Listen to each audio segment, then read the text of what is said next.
What is going on, everybody? I think we're live. Welcome in. It is game day. Orioles. Take that off of there for now until the game starts. Orioles, White Sox, game 3 of the 4-game set. And we're back.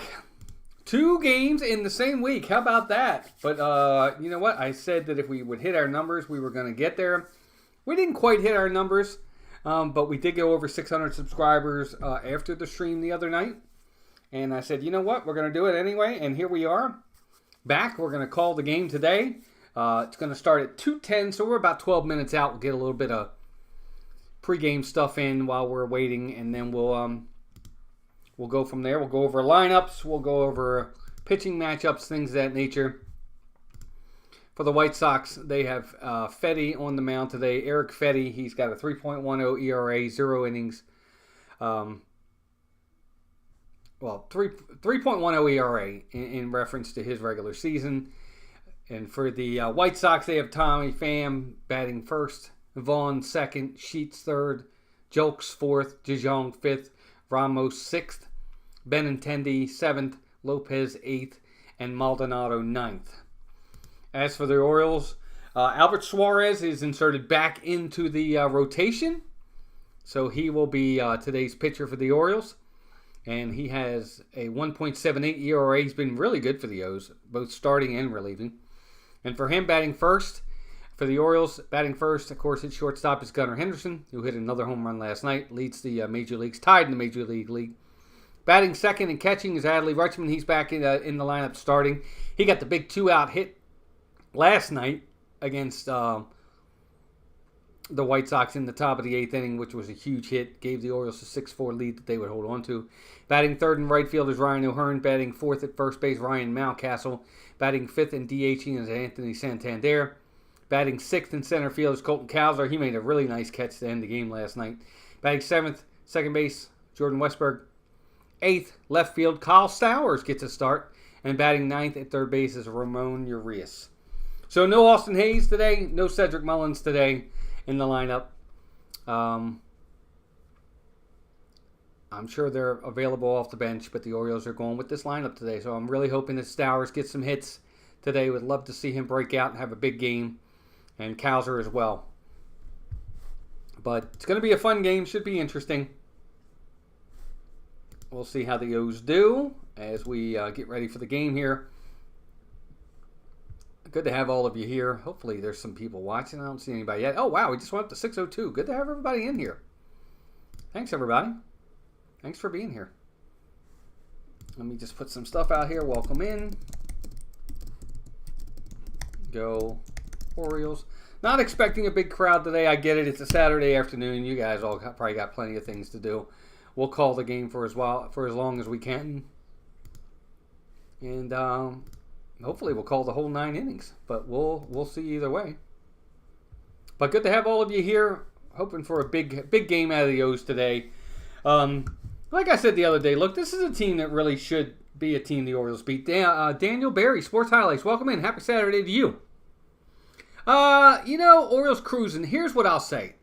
And again, I am a glass half empty kind of guy. I am kind of a negative Nelly in a lot of ways when it comes to the Orioles. I can't ride the wave of success. There's been so many years of failure and heartbreak and losing that I just so far haven't been able to really get that out of my blood. I always seem to find something wrong with this team, and it's my own detriment. I don't mean to be that way. It's just in my nature. You know, this is a White Sox team that is the worst team in baseball, and the Orioles should beat them. They should. I mean, they had an 8-2 lead in the 9th inning on Wednesday night or Thursday night, and they got. And next thing you know, in the 9th inning, 8-2 is 8-6. And they have the winning run coming to the plate. And then luckily, by the grace of God, with an interference call at shortstop, we win the game. And then last night we had a 4-0 lead. 4-0 becomes 4-4. They came all the way back. And it took us to the 8th inning to win that game. So, yes, we are winning the games. But every once in a while, you'll see. I'll give you an example. And look, no team is the same. But when the Yankees played the White Sox, and again, it was in New York, fair enough, they won like 9-1, 9-0, 8-2 against the White Sox. They smoked them. The games were never close. The Orioles are allowing these games to be close, and that needs to stop, especially against teams that they are very much better than.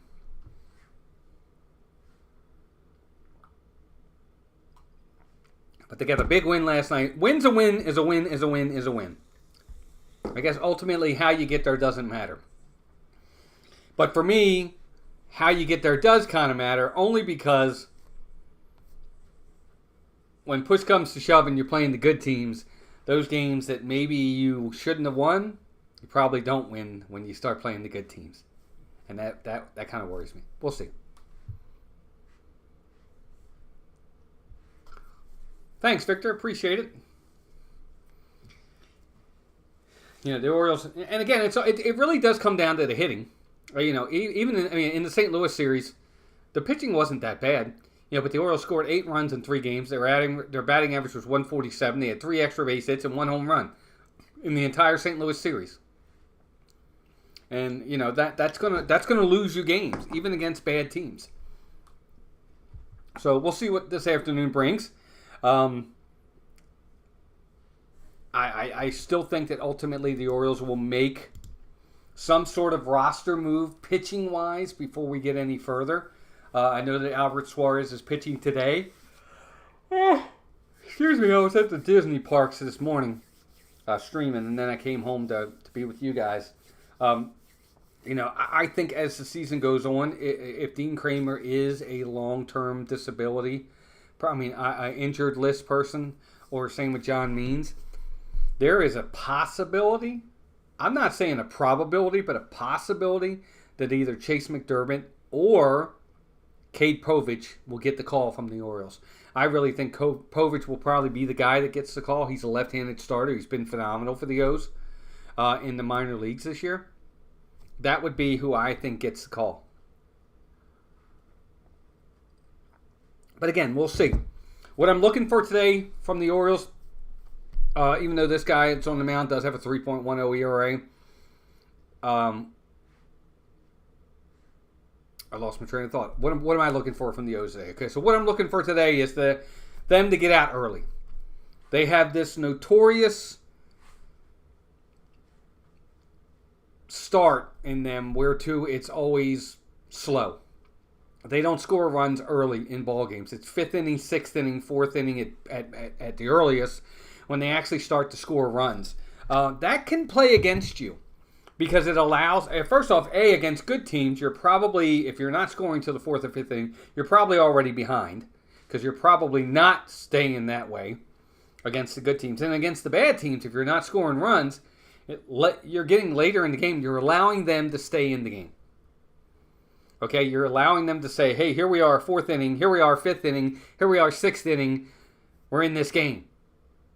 And plus it puts more pressure on your pitching staff that, a mistake here, a mistake there is going to hurt you because it's such a close game. So I'm looking for the O's to hopefully jump out early today, get a quick lead, hold that lead, give Suarez a little bit of a breather, have some room here to challenge these hitters, and we'll see what happens.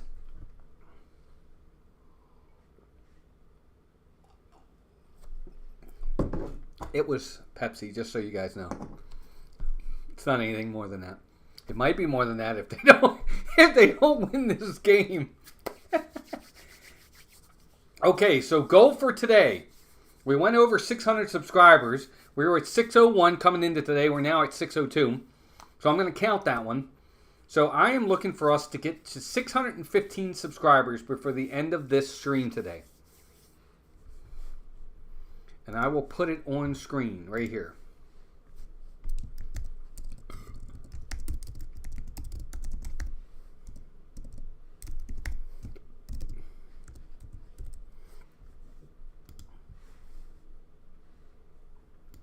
So you know what? Hold on one second.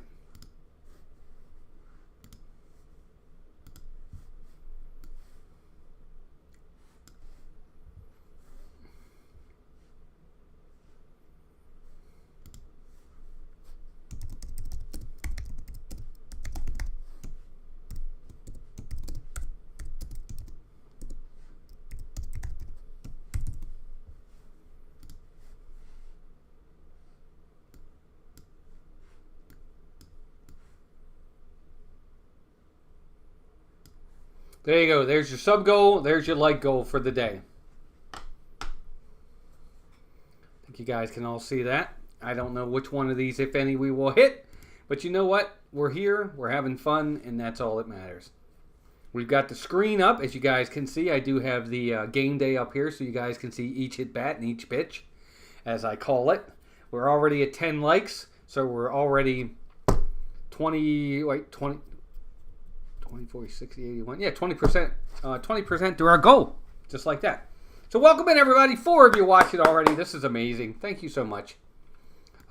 Should the screen be down here? Maybe we should have that down here and put the likes and the goals up there. Maybe we'll do that. We'll put this down here. There we go. All right. So again, let's see what the O's do today.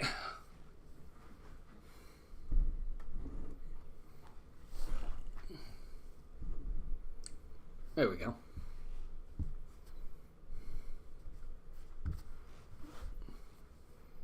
Trying to see if I can get myself in the right spot here. There we go.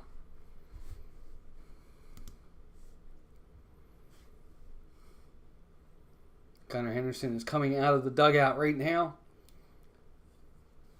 Again, Gunnar Henderson leading off, Adley Rutschman, Ryan O'Hearn, Ryan Mountcastle, Anthony Santander, Colton Cowser, Jordan Westberg, Kyle Stowers, Ramon Urias. That is your lineup for today's game. It's baseball time, folks. Here we go. Orioles, White Sox, Game 3 of a 4-game set. They play again tomorrow afternoon, 2 p.m. as well.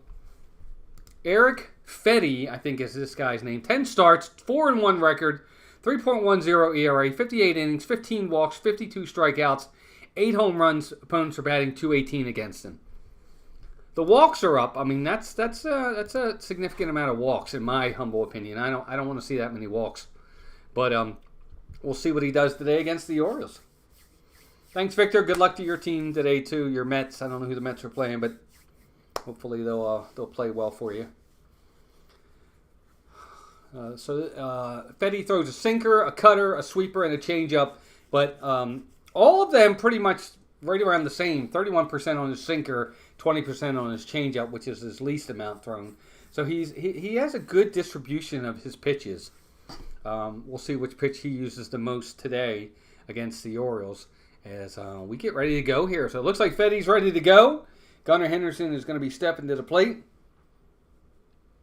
Again, Orioles looking to get yet another win, 3 in a row, and hopefully come in with a possibility tomorrow of a sweep. But we'll see how today goes. Beautiful day today in Chicago. It looks like they had a lot of rain there last night for the game, but they played through it. I really thought they were gonna go do a delay, but they didn't. They played through it. But beautiful day today in Chicago. I think it's the south side is the White Sox. And here's the first pitch to Gunnar Henderson. Swinging a drive to left field, right at him. First pitch, Gunnar swings, hits it right at the left fielder. 1 pitch, 1 out. So just like that, Fetty gets 1 out on 1 pitch. It's the issue. And again, I'll bring this up. I understand being aggressive, but I don't, as a leadoff hitter leading off the game, take a pitch or two. I just don't like that. I mean, you gave him a quick out on 1 pitch. So here's Adley Rutschman. First pitch to Rutsch. Right there, strike 1. He takes it. So an 0-1 count to Adley Rutschman.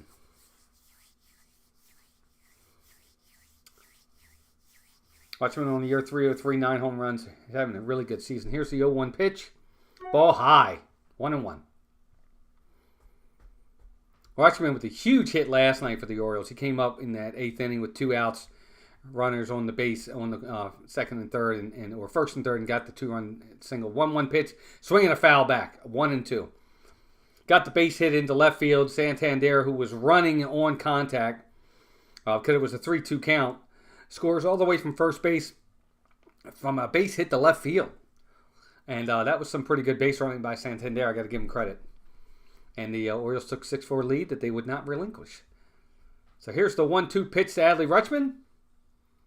And that's a line drive foul down the first base line. So we'll do it again, 1-2. Yeah, I talked about this pregame before the game even started, how I was really hoping to see the Orioles get out early to a quick lead. Give your starter a lead to work with. Take a little bit of the pressure off. Here's the 1-2 pitch to Rutsch. Swinging a chopper to the shortstop. He's got it. Throw to first just in time to get Adley Rutschman. And just like that, the O's have 2 outs. Gloria Thibodeau, welcoming. Good to see you. Thanks for being here.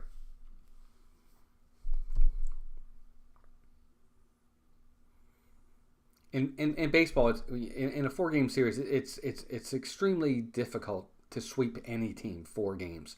There's Jason as well. Jason and Gloria are here. Welcome in, guys. Good to have you. Here's Ryan O'Hearn. First pitch to Ryan. Outside, just outside. Ball 1-0. It's extremely difficult to sweep any team, no matter how good or bad they are. But the Orioles are, they got the first 2 games of this 4-game set. Here's the 1-0 pitch. That's also high and outside, ball 2. So a 2-0 count to Ryan O'Hearn, just what he wants. Should get a good pitch to hit here. He can look for a pitcher. He can look for a pitch middle in. If he gets it, he'll be swinging. Here's the 2-0 pitch. Nope, he takes it off the corner. They appeal to third base, and they say he swung. Oh my goodness gracious! Wow, holy macaroni! It did not look like he swung to me. It looked like he checked his swing. Should be a 3-0 count, but they said no, he swung. So it's 2-1. It looked like he checked his swing. Here's the 2-1 pitch. Called strike 2. Right there. Ryan O'Hearn took it, but it was there. Victor says, off topic, if you like the Beach Boys, Disney Plus has a great documentary. They're okay. They're okay. So here's the 2-2 pitch to Ryan O'Hearn. And there's a swing and a foul. So we're going to do it again. Adrian Johnson, the crew chief, has got home plate today. Junior Valentine, Jeremy Riggs, and Ramon De Jesus. That's the umpires for today's game. And we're ready with the 2-2 pitch to Ryan O'Hearn in the top of the first inning, no score. And here it is. Ball 3 outside. So good at bat for Ryan O'Hearn to start the game for him. He's seen a lot of pitches here, and he has run the count full. Let's see if he can make him pay here. Here we go. 3-2 pitch. Swing and a miss inside. He struck him out. That's ball 4. O'Hearn couldn't get a piece of it, and that's your inning. So 1 inning in, no score. We head to the bottom of the first.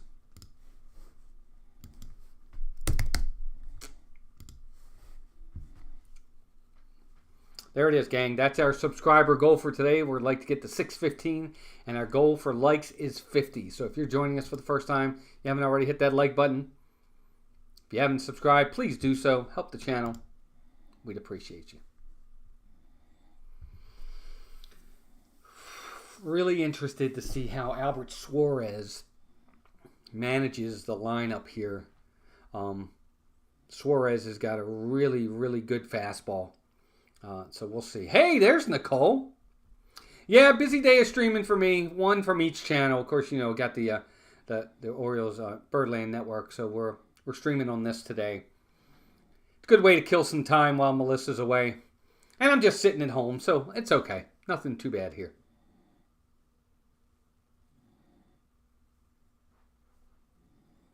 But I'm glad you're here.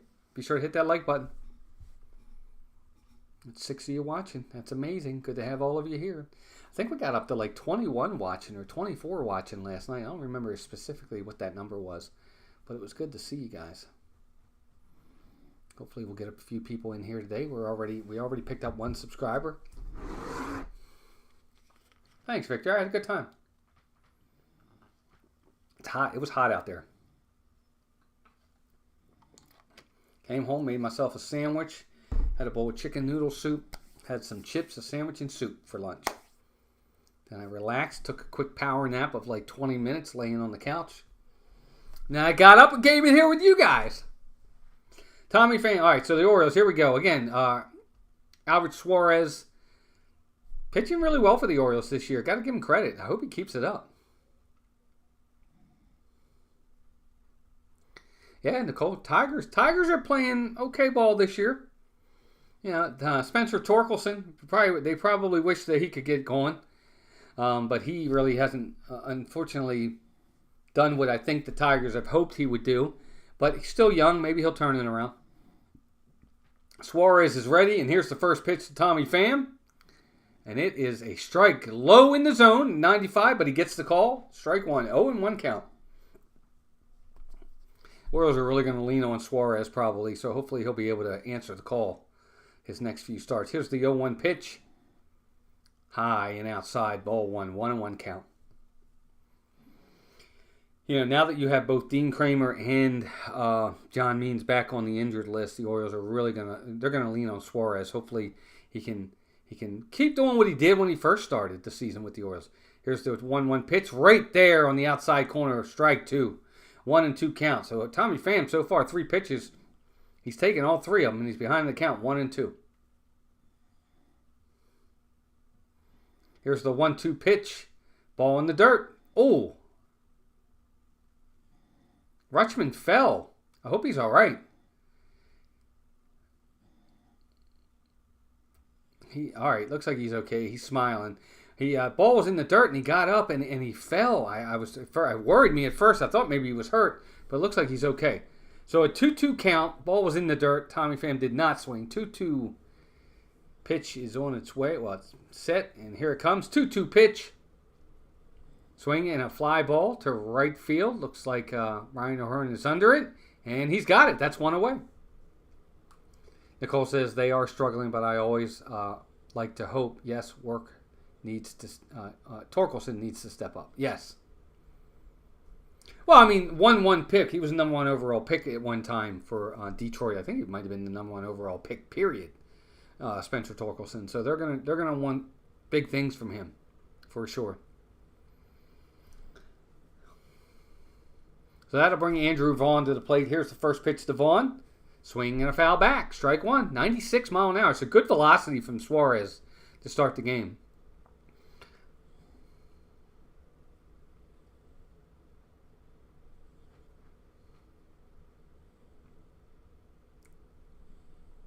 Suarez is set. Here's the 0-1 pitch. Ball high. 1-1. So far, the majority of Suarez's pitches have been fastballs. He's thrown a couple curveballs, but other than that, mostly all fastballs. Here's the 1-1 pitch. Changeup. Got him on the outside corner. Nice pitch. He takes it, but it's a called strike. Nice. 1-2 count to Andrew Vaughn. Batting 130 over his last 6 games with 6 strikeouts. Here's the 1-2 pitch. Swing and a miss. He struck him out on a high fastball. That ball was out of the zone, but he could not lay off. And there you go. Just like that. 2 outs in the inning for Suarez. He went up in the zone. And usually with these guys, they think they can catch up to that ball up there because they see it really, really well. But it's so hard to get on top of that ball. And he swings through it, and the Orioles got 2 outs just like that. Suarez off to a good start. Here's the first pitch to the next batter. Ball outside, ball 1. So Sheets comes to the plate. Gavin Sheets on the season batting .241, .748 OPS with 3 home runs. Here's the 1-0 pitch. Here's a swing and a drive. Foul down the right field line. That's into the seats. So 1-1 count.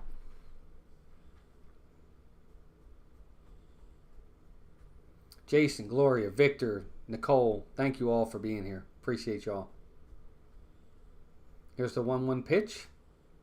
Ball outside, ball 2. His velocity's up. He's throwing in the mid to upper 90s. Suarez is. If he's able to command them, he could really, really have a very productive day. We'll see, though. So here's the 2-1 pitch. Swinging a foul back. He just missed it.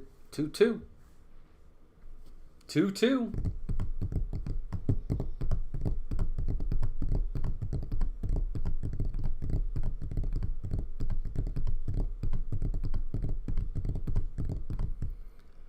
Sheets is ready. Suarez deals the 2-2 pitch. Check swing.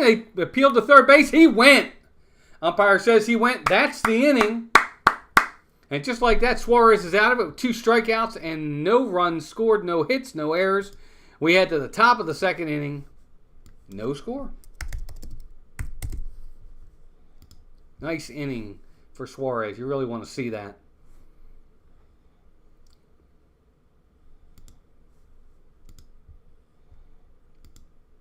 Coming up for the Orioles, Mountcastle, Santander, and Calzer. Oh, this guy is tired. Let me tell you. It has been a day.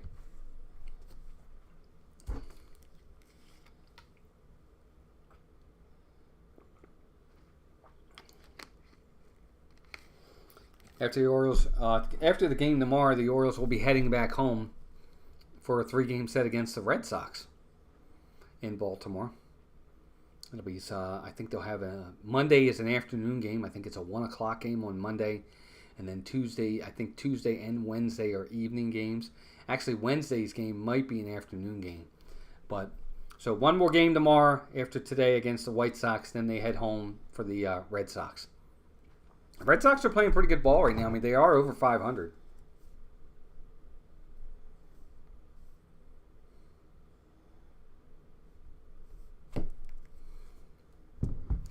Guys, be sure to check out my latest video. I talk a little bit about the injury to Dean Kramer, my thoughts on how the Orioles can replace him in the rotation. Kind of talked about it here today, but I go a little bit more in depth on that. It's got over 100 views already, which is good for me with having such a small channel. So get a chance, go check that out. And of course, all of my normal videos of my Hall of Fame profiles are out there. Had a couple more this week.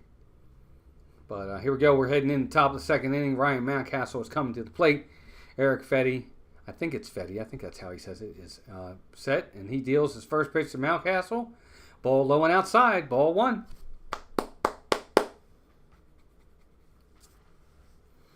Mountcastle's been hitting a little bit better. He's batting 273 on the season. Love to see guys batting in the 270 range. Here's the 1-0 pitch. Outside corner. He gets it. Ball, strike 1. 1-1. Power numbers are down for Mountcastle. He's got 6 home runs, 19 RBIs, 779 OPS.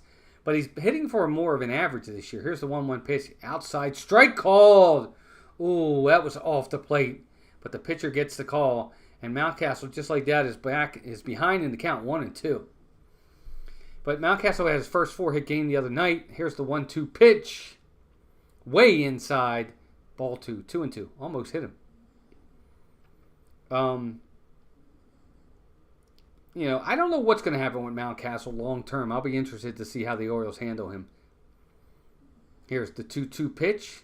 Outside. Ball 3. Good take by Mountcastle. Got to give credit where it's due. He's had a better understanding of the plate lately. And to me, I feel like his chase rate has actually gone down. 3 balls, 2 strikes. Here's the pitch.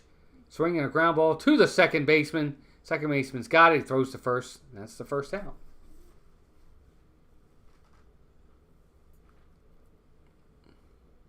Of course, they got the big Anthony Santander walk-off bobblehead coming to the first 25 fans, 15 and over, June 1st at 4:05 against the Rays. That's a pretty cool. Bobblehead if you're a Santander fan. Excuse me. And speaking of which, here he is. He's coming to the plate. Here's the first pitch. Ball high. Ball 1. 1-1. 1-0. 202 average, 8 home runs, 27 RBI, 696 OPS. He's 1 for 8 in the series so far, and that was just a 1 home run. Here's the 1-0 pitch. Ball 2. Santander's really struggled this year. Really struggled. Just across the board. Just not having a good season whatsoever for the O's. Everything is down. And it's a walk year for him, too. Here's the 2-0 pitch. See, that's a ball inside. That's ball 3 right there. I'm not sure what's going on with his batting from the left side. He's been really bad this year. That's a ball way inside, and he's swinging. I don't know. It seems like he's trying to pull everything. Instead of 3-0, he swings, so it's 2-1. Here's the 2-1 pitch. Swinging a foul back. So we are even in the count, 2-2. I guess credit is due to the Orioles. With Hayes, Mullins, Santander struggling, they're still playing well over 500. Here's the 2-2 pitch, swinging a foul back again. Looks like Santander is going to start getting in that swing mode that he gets into, where he just swings at everything and fouls pitches off. But he's down. He's batting 202 on the season now. He's just really been struggling. Here's the 2-2 pitch. Swing and a foul back again. He is definitely in swing mode for sure. Oh, goodness gracious. This guy is killing me. 603. Hey, we picked up another subscriber. Welcome in. Thank you, gang. Appreciate it. Here's the 2-2 pitch. Swing and a foul again. I told you, he's in swing mode now. He's going to swing at everything and just foul pitches off. My goodness. He's making him work. But you hope after all these pitches he gets a hit. Here's the 2-2 pitch again. Swing and a miss. He struck him out.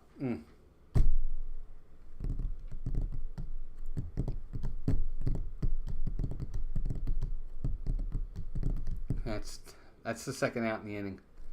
And it's ball 3. The ball's off the plate. I mean, he's really struggling. He's really struggling. So that'll bring up Colton Cowser with 2 outs in the inning. Here's first pitch to Colton Cowser. He checks it. And he calls strike low and out. I guess it gets low in the corner. It probably gets the outside corner. So strike 1. Cowser batting .254 on the season. Got to bring that up a little bit. 6 home runs. Here's the pitch. Ball outside, 1-1.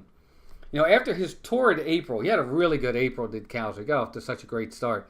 He's really, really cooled off since then. Really would like to see him get going again. Here's the 1-1 pitch. The thing for me is with the Orioles, I don't need everybody to hit 300. But I do want guys hitting around 260, 270, 280. That's where you need to kind of be, in my opinion. I don't want guys hitting 220, 230. Here's the 2-1 pitch. Swing and a foul. 2-2.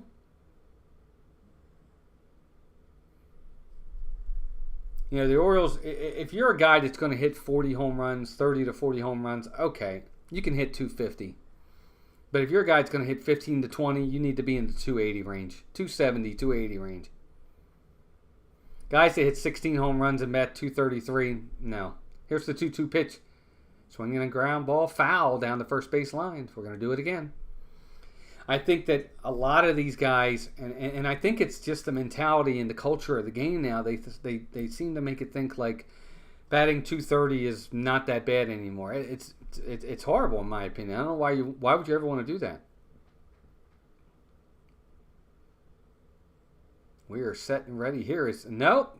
Catcher calls time. He's heading out to the mound to talk to the pitcher. They're gonna get their signal straight. So we're gonna take a second here. 2-2 count on Colton Cowser.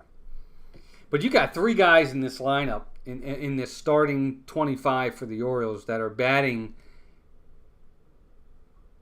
essentially under 200.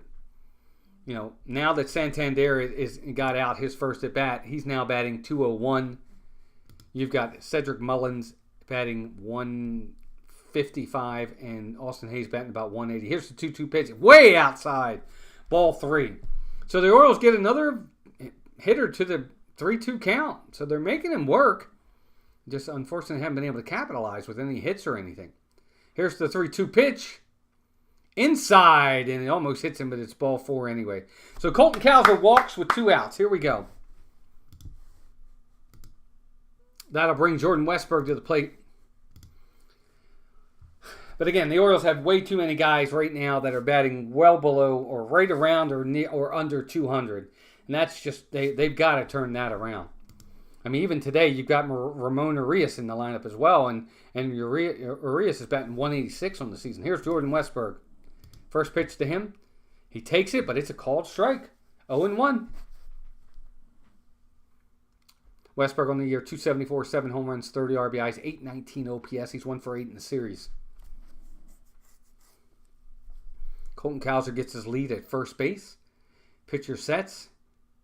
Here's the 0-1 pitch. Ground ball. Base hit into right field. Cowser's going to make the turn, but no, he holds up and stays at second. Probably a good idea. So base hit Jordan Westburg.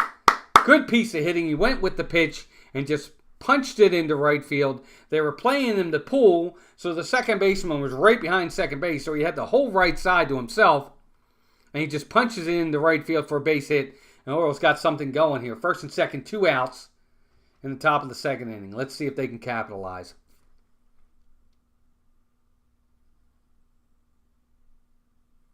I would agree, Victor. Can't always do that. So here's Kyle Stowers. First pitch swinging and a line drive base hit. Oh, ground ball to the first baseman. I'm sorry. I thought it got by him, and no, it was ground ball to the first baseman. Makes a nice stab, steps on the bag, one pitch, and Stowers is out, and that's your inning. Just like that. Sorry, gang. You can call that very well. If the Orioles get one walk, one hit, two left, head to the bottom of the second inning, no score.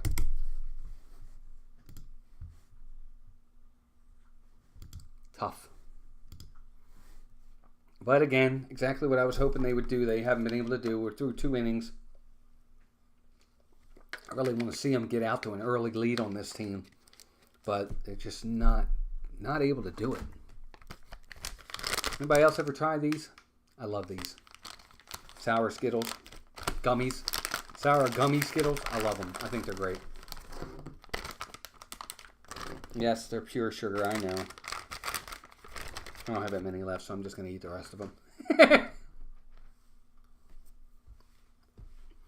12 people watching. Welcome in, everybody. Good to have you here. There's our goals right up there.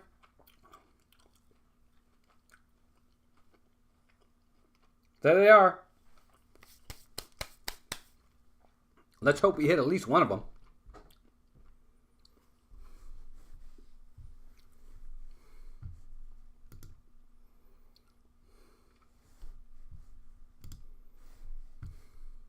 Oh, we lost a subscriber. Just as fast as we had one, we lost it.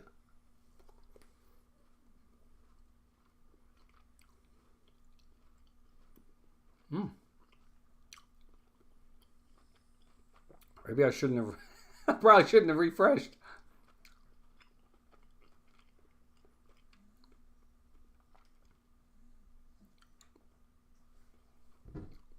Well, that was Eddie Murray. Dave Winfield.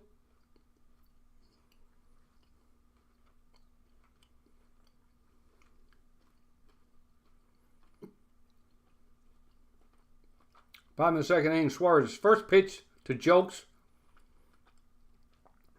He takes it, and it's a strike. 0-1 count. The Suarez on the mound, bottom of the second inning, still no score. Jokes is at the plate. He's playing right field, batting .429. Here's the 0-1 pitch. He takes it. Peel to first base. It says nope, he did not go. That runs the count to 1-1.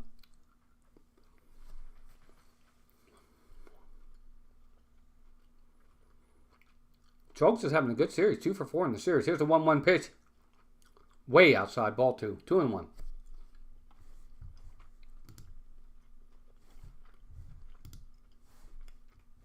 The like went up, though. Thank you.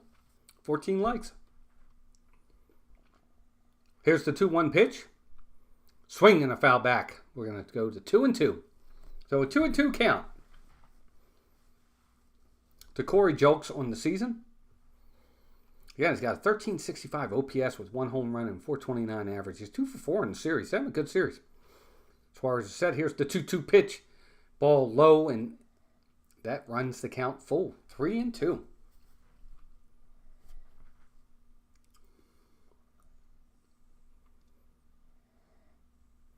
He sets, Suarez sets. Here's the 3-2 pitch. Swinging a foul back. Good velocity from Suarez today. He's in the upper 90s, 96, 95, 96. You know, when he goes to his 4-seam fastball, he's in the mid to upper 90s. Towards his cutter and his changeup, they're in the mid to low 80s. Good, so good change of speed. He's set. Here's the 3-2 pitch. Swinging a fly ball to right field. And Stowers is there. No, I'm sorry, O'Hearn. I keep forgetting. Stowers is in left field. O'Hearn is there, and he makes the catch. That's 1 out in the top of the second inning. Or bottom of the second inning. I'm sorry, guys. I'm tired. I'm not with it today.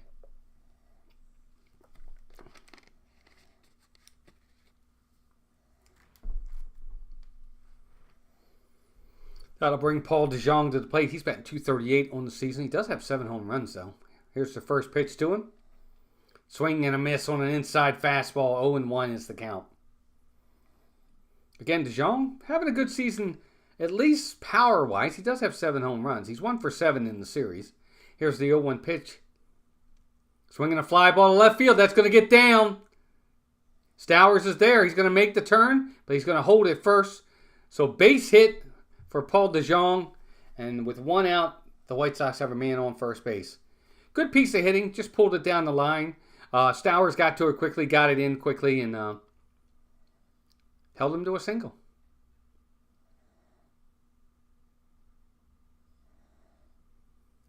Now to bring up Brian Ramos, having his first at bat in this series. I think they just activated him off of the disabled list.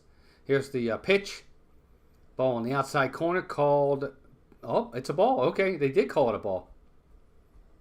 Looked like it was a strike to me. It looked like he caught the box, but nope. On the season, Ramos is batting .281. No home runs, 2 RBIs. Here's the 1-0 pitch. Ball 2, outside and low. Good take by the hitter.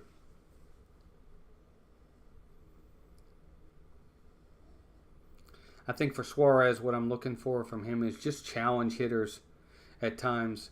You know, when you fall behind 2-0 in the count, you've got to throw a strike here. Here's the pitch, 2-0 pitch. Strike right there and low. It's at the knees, but it is a strike. So it's a 2-1 count. Contessa Luann, welcome in. Just subscribed. Thank you. I appreciate you doing that. Thank you, Contessa. Good to see you, dear. Throw over to first. He's back. Well, it hasn't shown yet, but thank you for subscribing. I appreciate that. That means a lot. Hopefully it'll update. Contessa, good to have you. So here's the 2-1 pitch to Ramos. Ball inside. Oh, it looks like he caught the corner again and he called it a ball. Oh, man, the ump. Oh, that's a bad call. He catches the corner, but the ump doesn't give it to him. And that runs the count to 3-1 for Ramos. So Suarez has got to make a pitch here. Here's the 3-1 pitch. Swing and a miss. He couldn't catch up to the 94-mile-an-hour fastball.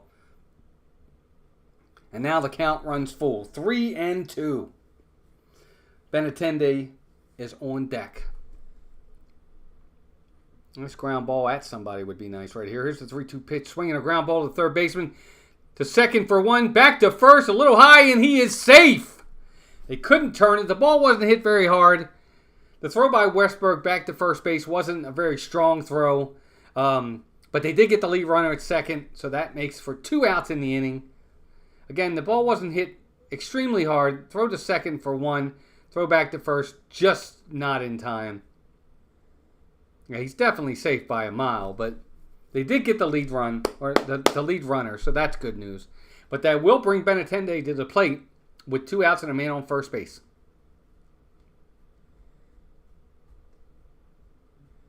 Here's the pitch. Way high, ball 1.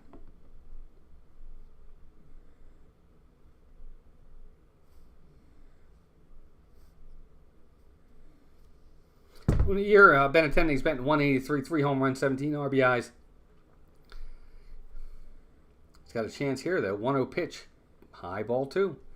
Benintendi, when he was with the Red Sox, was a good player for a while there. He was putting up some good numbers.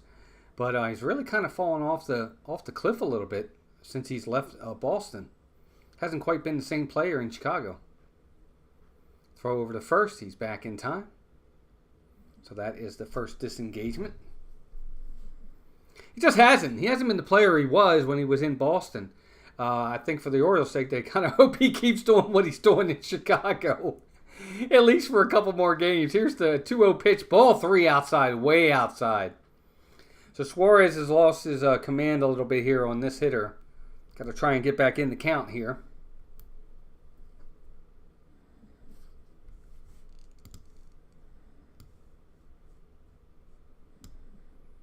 Here's the 3-1 pitch, and there's a strike. So he does get the call there. That puts it at 3-1. On deck is Lopez. Nicky Lopez is on deck. Suarez is set. Here's the 3-1 pitch. Swing and a miss, strike 2. So he went up in the zone a little bit, challenged him. Benintendi could not catch up to it. So Suarez gets back in the count. He runs it full, 3-2.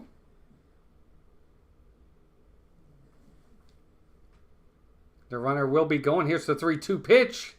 Swing and a foul. We're going to do it again. 11 of you watching. Welcome in, everybody. Good to have you here.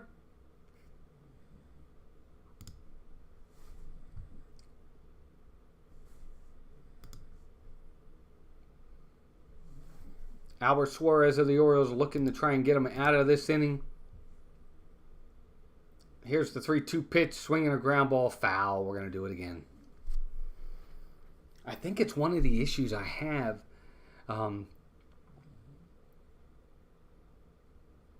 Is with at least with the Orioles. And again, I don't watch a lot of other teams, so I can't speak to it. Maybe those of you who do can. They get ahead in these counts. They just seem to have trouble. They have difficulty putting hitters away. Here's the 3-2 pitch. Swinging a fly ball to left field. Looks like it's playable for Stowers. He's under it. And he's got it. That's your inning. So 1 hit, 1 left. We're heading to the 3rd inning. No score.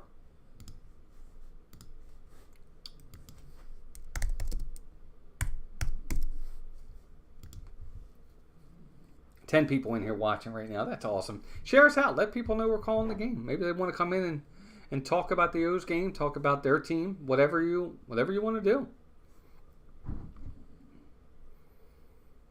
Orioles have Ramon Urias coming to the plate first, and then we're back to the top of the lineup. So it'll be Urias, Henderson, Rutschman on top of the 3rd inning.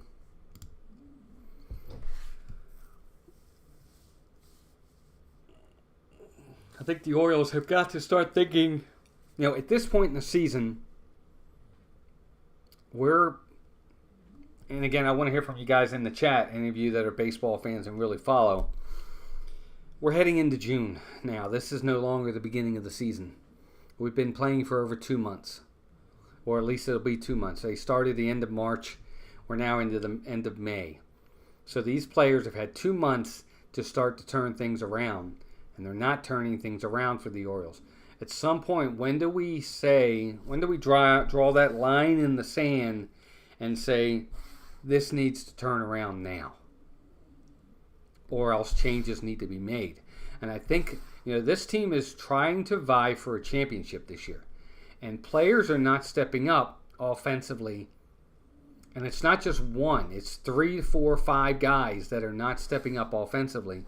Where the Orioles are going to need to say, we need to make a change. I hate to say that. But as funny and weird as it may sound, an Austin Hayes, a Cedric Mullins, maybe even an Anthony Santander, if they're not hitting and we're going into June, what are you going to do? Are you going to continue to ride these guys? I think they give them a little bit more slack right now because the Orioles are still winning. All right, here's the first pitch to Urias. Swing, first pitch, swinging, and he pops it up to the shortstop. Frustrating. Guy's batting 186. He looks at one pitch, swings, pops it up, another quick out for the pitcher. I don't get it, man. I don't know what the focus, what the game plan is right now for these hitters, but whatever it is, it's not working. They've got to know that.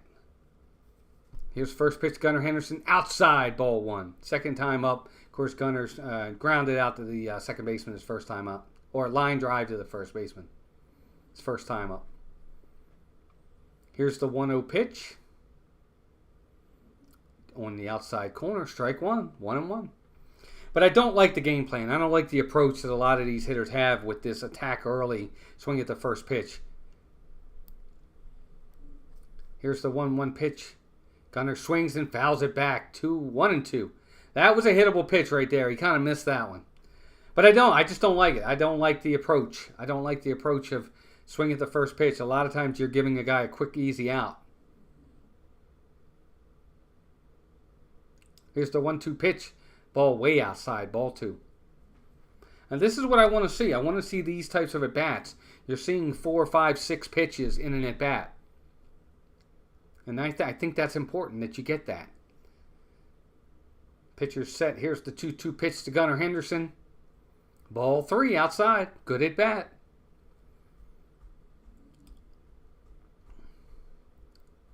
But I'll get back to my thought on these hitters in a little bit in a minute. So 3 balls, 2 strikes to Gunnar Henderson. Here's the 3-2 pitch. Ball 4, and he walks him. So Gunnar takes the walk. We'll take it. So the Orioles, with 1 out, have a man on first. So ultimately, what I'm getting at with these guys is, at some point, we've got to, I think these guys are given a lot of leeway. Vicky Pauly, welcome in. Good to see you, Vicky. They're given a lot of leeway, and they're given a lot of leash while they struggle, because the Orioles are winning. If they were to be losing, I think changes would have been made a lot sooner with these guys struggling. Here's Adley Rutschman. First pitch to him is in the dirt, ball 1. But I think they get a stay of execution to an extent because the Orioles are winning despite them. And I think that's been one of the big reasons why these guys are still there, is because at least they are winning. And then maybe their hope is, hey, they'll turn around and will be even better. Here's the 1-0 pitch. Ball in the dirt, ball 2. So a 2-0 count for Rutschman. Henderson's on first base. Good speed. Gunnar's got 7 steals on the season, so he can run. And it would not surprise me if we see him go here, especially with a 2-0 count, because Rutschman should get a pitch to hit here. So 2-0 count. Here's the pitch to Rutschman with a 2-0 count. Swinging a fly ball to center field. Hit pretty good. Tommy Phan's on the run. He's going to get there, though. That's the 2nd out of the inning. Gunnar Henderson has to race back to first base. So 2 outs in the inning. Good piece of hitting there by Rutschman. He hit it hard. Hit it to the warning track, but Tommy Pham was able to track it down. And that's the 2nd out in the inning. That'll bring up Ryan O'Hearn. Of course, O'Hearn is 0 for 1. He grounded out to the first baseman his first time up.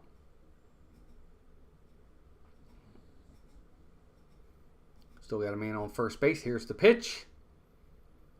He takes it, and it's called strike. Strike 1. Vicky's saying hi to Contessa. Victor's here. Everybody's in here today. Thanks, gang. Appreciate y'all being here. 0-1 count to Ryan O'Hearn. And here's the 0-1 pitch. Ball outside. Ball 1. 1-1.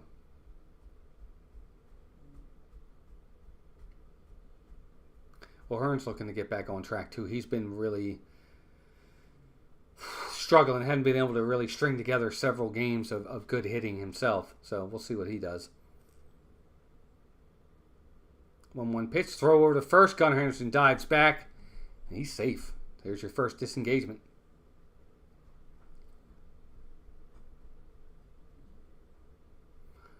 Gunnar is 7 for 7 in steal attempts this year. 7 steal attempts, 7 steals. He's at 100%. Here's the 1-1 pitch. Ball outside. Ball 2. Love to see it. Would love to get a couple runs right here. Get a lead for Suarez to work with. I don't know if we will or not, but it would be nice if we could get him. Gunnar's got a good lead at first base. He might be going here.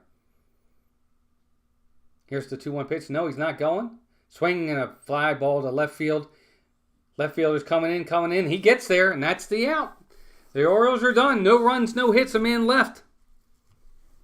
Bottom of the 3rd inning coming up. No score.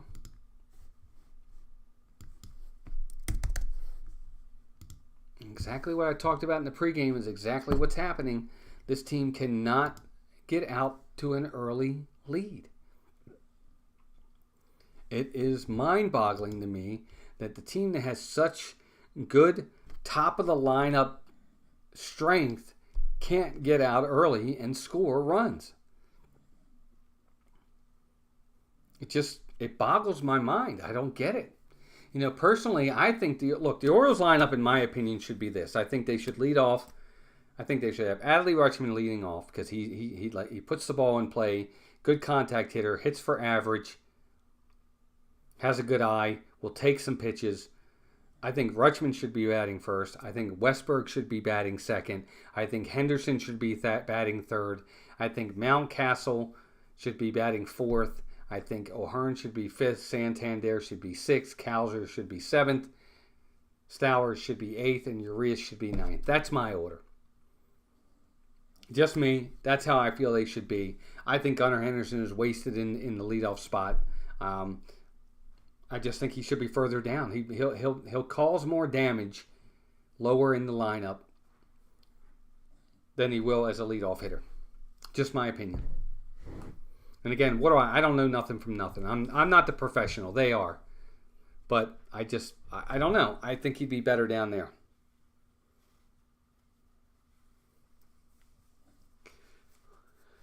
Whew. But again, pitchers for the Orioles are keeping them in games. Here we go into the third inning, and Suarez is just giving up the one hit, and he's looked pretty good. Orioles have left 3 men on base already in this game. So Nicky Lopez is at the plate. Here's the first pitch to Lopez. Way inside, ball 1.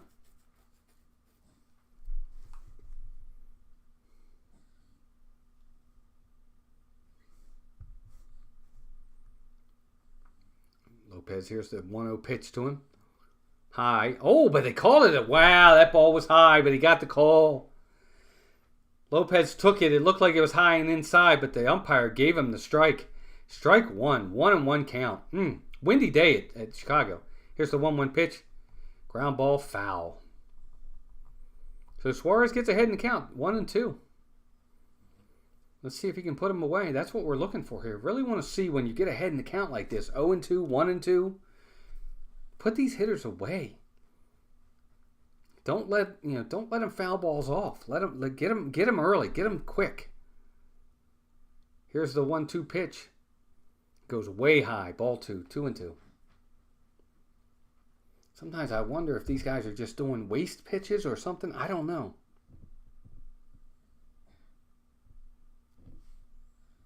Suarez is set. Here's the 2-2 pitch. Ball just outside. Good take by the hitter. 3-2.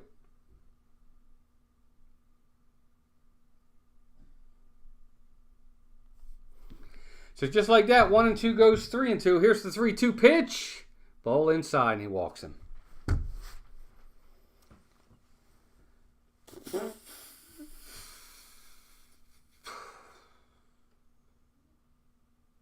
So Suarez can't get him, even though he's up in the count 1-2. And really, it wasn't even that Lopez fought back in the count. The pitches weren't even close. Walked him on 3 pitches that weren't even close. Here's Martin Maldonado. Here's the first pitch to him, called strike 1 on looks like a cutter on the inside corner. So 0-1 count. Maldonado on the year's batting .089. He's catching today. A good candidate for a double play right here. If we can get a ball on the ground. Here's the 0-1 pitch. Ball 1 and low and outside. No speed really from Maldonado at all. Again, what we need here is a nice ground ball at somebody. Should be an easy double play if he does. Lopez can run pretty good, but he's the lead runner if they can get him. Here we go. 1-1 pitch. Swing and a miss on a high fastball. That's ball 2, but he swung, so strike 2. Kind of gave us one there. Gave us a break on that one.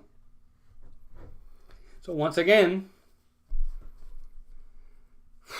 I did this on, what was the other day I called the game? Thursday. I called this game Thursday. Same thing happened with Grayson Rodriguez. He gets ahead in these counts. 0-2, 1-2, and can't put these hitters again. Wait, here's the 1-2 pitch. Swinging a foul.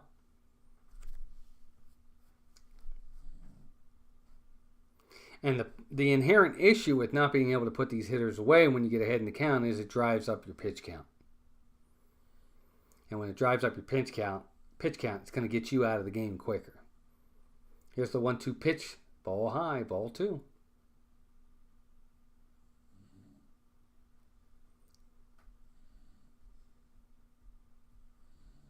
So once again, Suarez gets ahead in the count, but he can't put the hitter away just yet. Here's the 2-2 pitch. Swinging a foul back.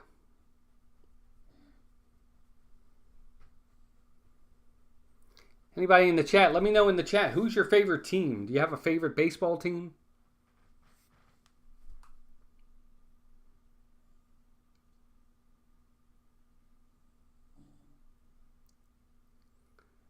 (3-2) pitch again, and 2-2 pitch again. He fouls it back again, so he's still alive.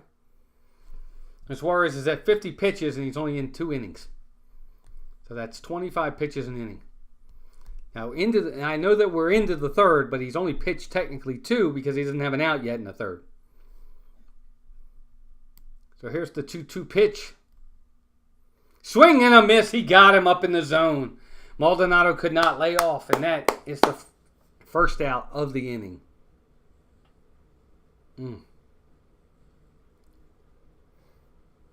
Brewers, Vicky. Very good. Brewers are having a good year. First place in the Central Division. They're having a good year. So that'll bring Tommy Pham back to the plate. Of course, he's 0 for 1 on the day. Here's the first pitch to Pham. Check, swing, and he fouls it off 0-1. Brewers, man, they're having a good year, Vicky. Got to admit, they're having a real good year.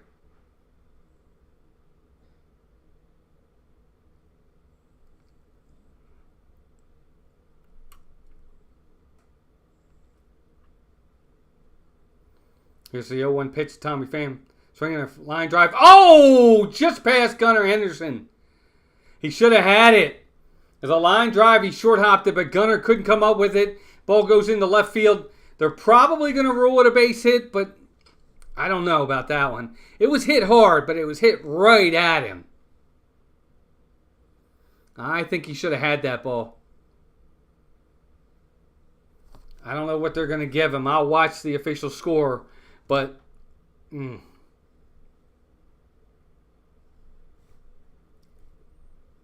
like they're probably going to give him a hit for that. But I think Gunnar has to have that ball. So just like that, first and second with 1 out, and that'll bring Andrew Vaughn to the plate. Vaughn's 0 for 1. Here's the first pitch to Vaughn. Swing and a foul. 0-1.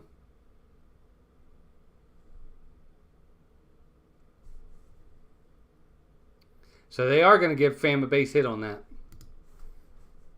I guess I'm a little bit more hard-nosed. I probably would have given him an error, but that's just me. So 0-1 pitch to Vaughn. Suarez is set. He deals. Way high. Ball 1. 1-1. Goodness gracious.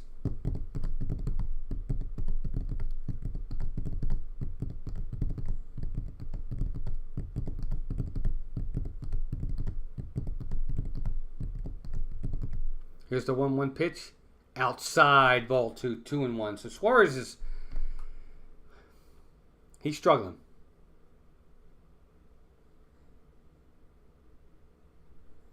He is definitely struggling this inning with his command. Here's the 2-1 pitch. No, steps off, looks to second, looks to runner back. So we'll do it again. That is a disengagement.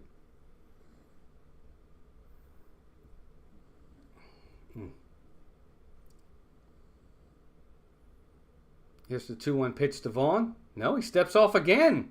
Second disengagement. So that's the second disengagement by Suarez. Yeah, he's out of sorts right now. I don't know what's going on, but he seems very out of sorts. Got to be careful because Vaughn can make it 3-0 with one swing.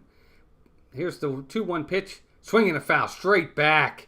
He just missed it. That was a very hittable pitch, and Vaughn just misses it. And it's 2-2 count. Wow, that was really, really close. If he squares that ball up, but he didn't. The count goes to 2-2. First man on first and second for Chicago. Only 1 out. Here's the 2-2 pitch. Swing and a foul back. We're going to do it again. Good to have all of you in here, gang. Thanks for being here. We got 16 likes so far. It's good to have 17 likes. Wow, nice. Awesome. Our goals are up there. If we hit them, great. If we don't, that's okay too. It's always good to have goals. 1-2 count. Here's the pitch. Another foul back. Looks like the runner was going from second, but he'll have to come back.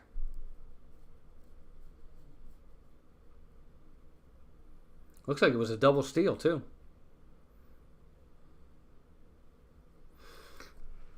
Oh my goodness gracious.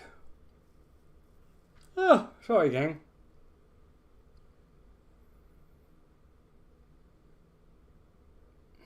Still only 1 out in the inning. Suarez sets. 2-2 pitch. Swinging a ground ball right back to the pitcher. Throw to second for 1. Back to first, double play. And Suarez gets out of the inning. Has a weak ground ball right back to the pitcher.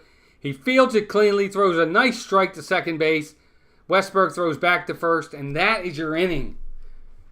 No runs, 1 hit, 2 left. We're heading to the top of the 4th inning, no score.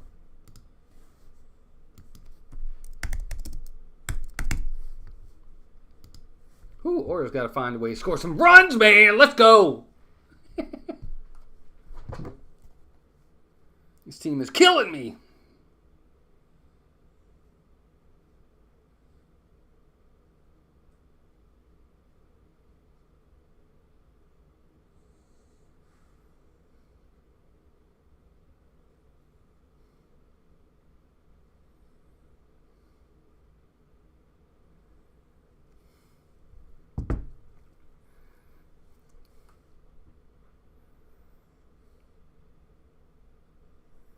All these State Farm commercials.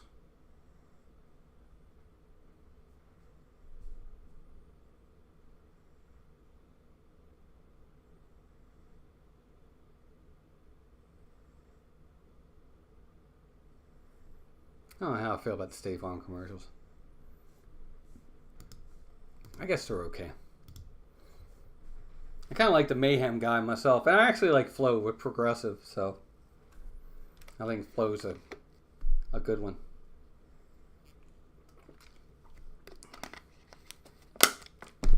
I never liked the Gecko. I don't like the Geico Gecko. Never did. I don't know why, but I just never. I don't know about you guys. What do you guys tell me? What in the chat? What's your favorite commercial icon? Maybe it's the Pillsbury Doughboy. Maybe it's the Michelin Man. Maybe it's the Gecko. See, I'm not a fan of the Gecko or Tony the Tiger or somebody else. What is your favorite all-time commercial icon? I don't know what my favorite would be. I really like Charlie Tuna. He was pretty good. I like Tony the Tiger. All right, Ryan Mountcastle steps to the plate. Here's the first pitch to him. He takes it, and it's called a strike, 0-1. Mountcastle, of course, is 0 for 1 today. Grounded out in the 2nd inning. Looking to stay on track. He's had a good series so far. Here's the 0-1 pitch. Way outside in the dirt, ball 1-1. All right, in the chat, I want to hear from your favorite commercial icon. Who is it? What is it? Tell me. Pillsbury Doughboy, Michelin Man, Aunt Jemima.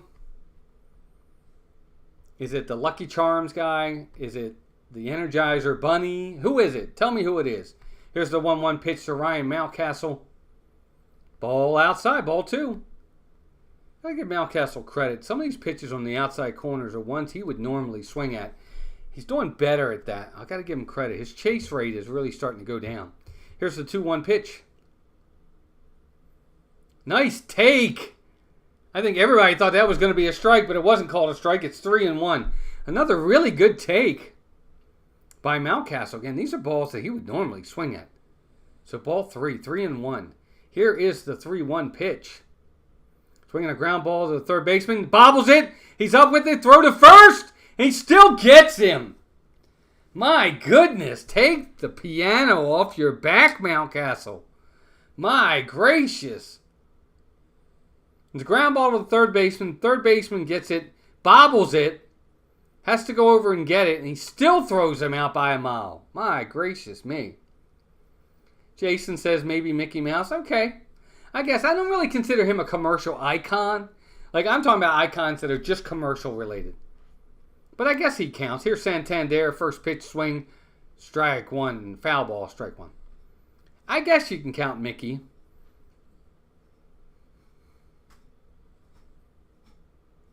Because he is an icon for a product. So, I guess that counts.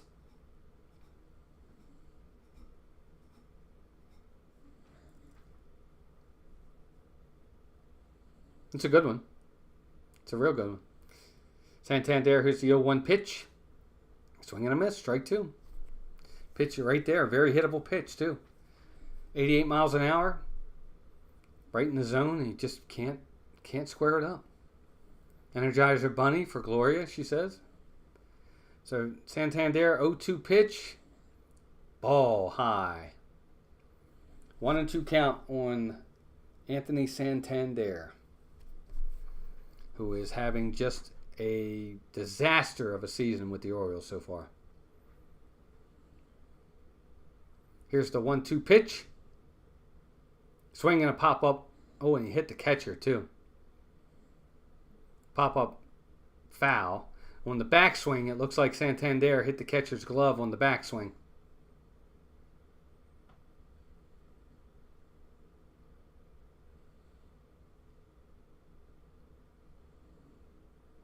So we're going to do it again. Umpire's giving him a minute here to get him to collect himself. Because he, I guess on the backswing, after he swung, he let the bat go, and the bat nailed him in the hand, nailed the catcher in the hand. So they're giving him a second here. But he's back behind the plate. Santander is back in the box. We're going to do it again. 1-2 count. And here's a 1-2 pitch. Called strike 3 to Santander on the outside corner. Man, he is really, really, really struggling this year. He's down to a batting average of 200 now. 0 for 2 on the day.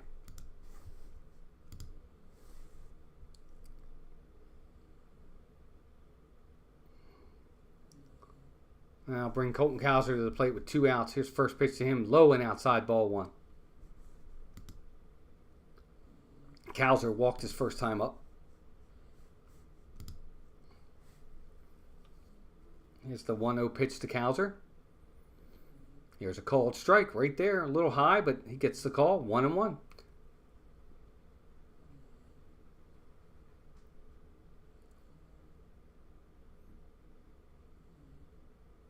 Here's the 1-1 pitch.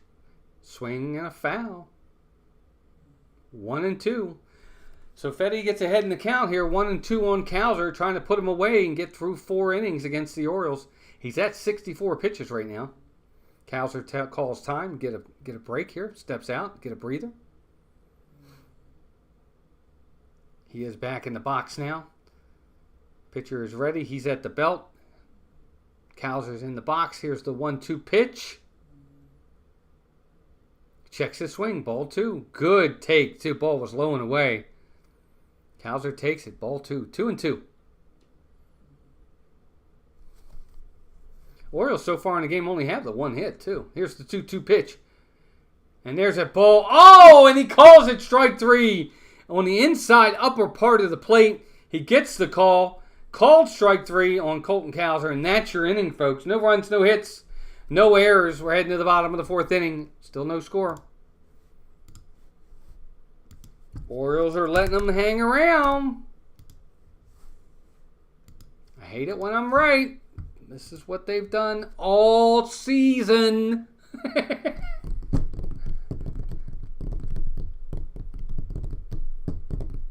Of course, that now means, we're through 4 innings, that maybe now they'll start actually scoring some runs. Who knows? My gracious.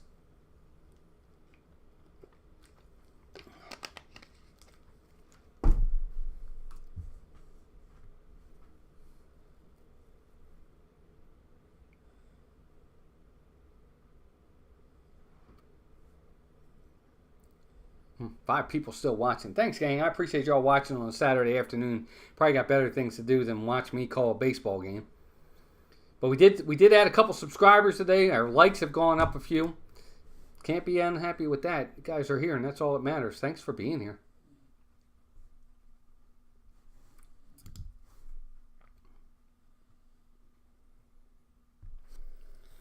Orioles just have this issue with not being able to score early. They're showing a flashback of when Scott Rowland was inducted into the Baseball Hall of Fame. There's always some guys that when I look at the Hall of Fame, I wonder, are they really Hall of Famers? Rowland was an exceptional player, really good ball player.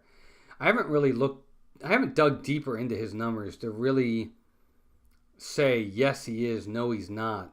But I'll have to look at it. I never understood the whole thing with the voting in the Hall of Fame. When the player retires,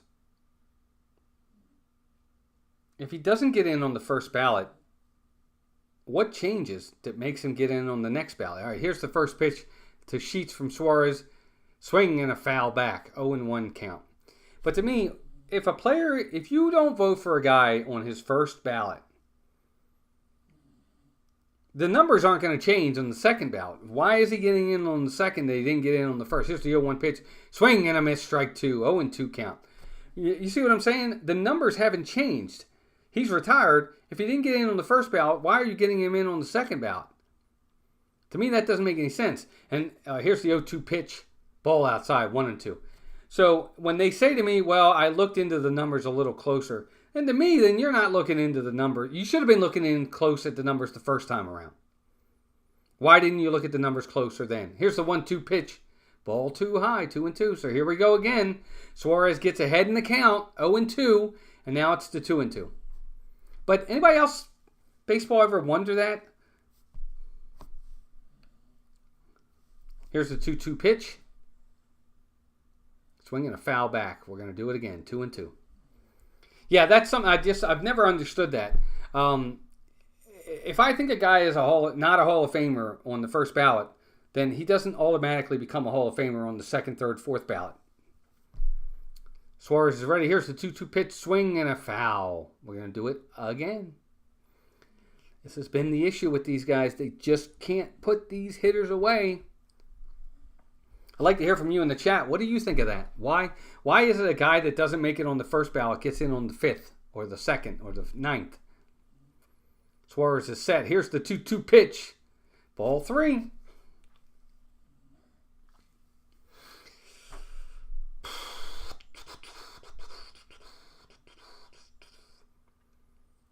And 0-2, and he runs the count to 3-2. Here's the 3-2 pitch. Swinging a foul back. You know, for the velocity that Suarez has, I think this is one of the issues why he's bounced around so much is command and being able to put hitters away. It's not just about velocity. You've got to be able to get outs. You've got to be able to put hitters away. Here's the 3-2 pitch. Swinging a fly ball to left field. Stowers is back. He's on the warning track. He is going to get there. So on the warning track, Stowers makes the catch, and that's the first out of the inning. But again, it's a 9-pitch at bat for Suarez to get that out to Gavin Sheets. That'll bring Corey Julks to the plate. Got a good piece of wood on it. Hits it to the warning track. Stowers makes a nice play and gets there. And that's the first out. But the pitch count is rising, and we're only in the 4th inning. He's at 69 pitches. Here's the first pitch to Julks. Swing and a miss, strike 1.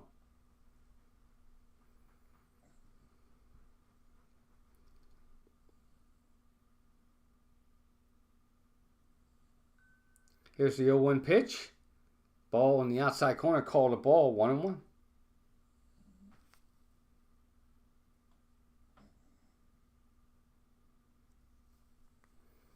One count from Suarez to Corey Julks. Here's the pitch. Swinging a fly ball to right field. Looks like O'Hearn's under it. He's going to get there, and that's the second out of the inning. Better at bat. Better pitches there. Gets him quickly here. So he's at 72 pitches, and he's got 2 outs. I'd like to see a quick out here with Paul DeJong stepping to the plate.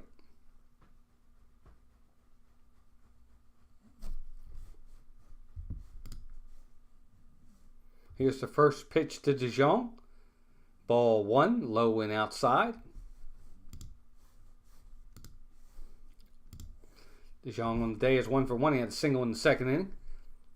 Here's the 1-0 pitch. Ball 2. The thing about it with Suarez is, for the most part, most of the guys he's gotten ahead in the count on. This one he falls behind 2-0.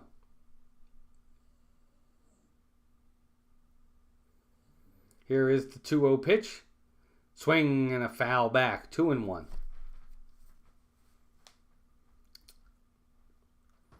Chat is there. Anybody that wants to chat, bring up a subject, bring a question up, ask me anything. I'll answer it if I can. I have baseball questions. Love to answer baseball questions as well. Here's the 2-1 pitch. Swing and a miss. That's strike 2. Good pitch. Thank you to the new subscriber, 100 Million Productions. That's a pretty cool name. Welcome in. So he gets the count back to 2-2 on Paul DeJong, who's 1 for 1 today. Suarez sets. He deals 2-2 pitch. Ball 3, low. So he runs the count full again.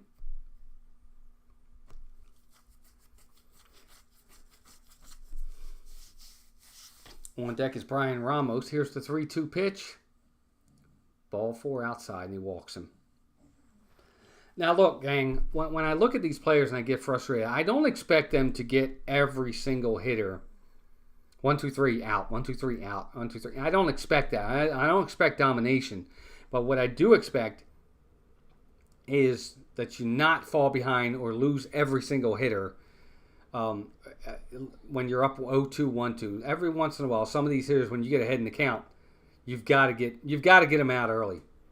And he's just they don't do that. So here's the first pitch to Brian Ramos. Swing and a miss, strike 1. 0-1. He just, you've got to be able to put some of these hitters away quickly when you get ahead in the count like this. Here's the 0-1 pitch. Swinging a fly ball to center field right at Colton Cowser, and he's got it. And that's your inning. So no runs, no hits, a man left. We head to the top of the 5th inning. No score. I know, gang. Boring game right now, right? I mean, look at the between the two teams, the Orioles have 1 hit. The White Sox got 2. That's it. That is it so far on the day. 3 hits given up. Credit to the pitchers. For what it's worth, Suarez hasn't given up a run. He's got 4 innings in the books. He's given up 2 hits. He's got a couple walks. He's got 2 walks in the game, which isn't great. But he's lowering his ERA. He's down to 1.53 ERA. So he's keeping us in the game. The Orioles are in this game. But they offensively, again, they can't get started early.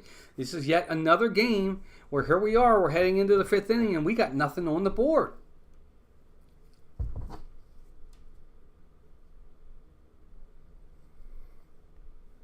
How do we combat that? What do we need to do? We need to do something. We need to find ways to score runs earlier in games. But again, if it was me, Rutschman would lead off. Westberg would be 2nd. Gunnar Henderson would be 3rd. Mountcastle would be 4th. Santander or O'Hearn would be 5th or 6th. Cowser would be 7th. Stowers would be 8th. And Urias would be 9th for this order. Again, just my opinion. I don't like Henderson in the leadoff spot. I like him lower in the order. I think he'll do more damage down there. I think he becomes a much more feared hitter. He'll have more opportunities to drive in runs. I mean, he leads the team in RBIs as the leadoff hitter. Imagine where he would be otherwise. Now, they're congratulating Suarez as if he's coming out of this game. So, I don't know if he is or not. But here's Jordan Westberg stepping to the plate. And the first pitch to him is taken, but it's called strike. So 0-1 count to Jordan Westberg. So Suarez has pitched 4 innings. Looks like he might be out of the game. Here's the 0-1 pitch. Ball low and away, 1-1. I don't... Hold on. Bouncing around. He's done it all. And he'll just take the ball and do... All right, I don't know if Suarez is out of the game, but the way they congratulate... Here's the 1-1 pitch to Westberg. Swing and a miss, strike 2. The way they were shaking his hand and giving him high fives, you would think he's out of this game. But I hope not. I mean, he's only pitched 4 innings for crying out loud. And he's only at like 70-something pitches, so I don't know why you would take him out. Here's the 1-2 pitch. Swing and a miss. He got him. So Jordan Westberg goes down on strikes. But that's the kind of thing I'm talking about. Fetty right there did exactly what the Orioles aren't doing. When you get ahead in the count 1-2, he gets him. He gets him quickly.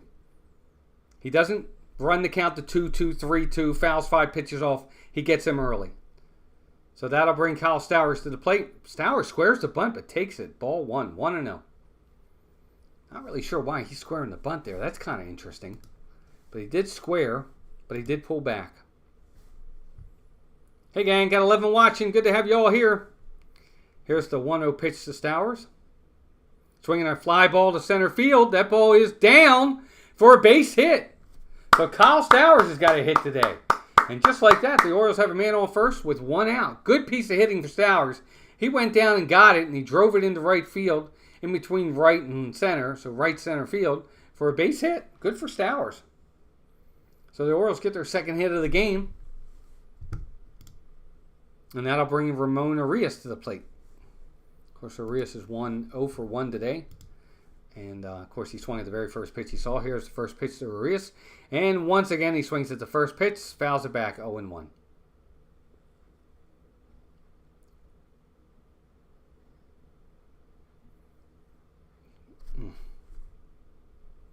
Arias on the year batting 183 with a 489 OPS. Here's the 0-1 pitch. Swing and a foul. 0-2.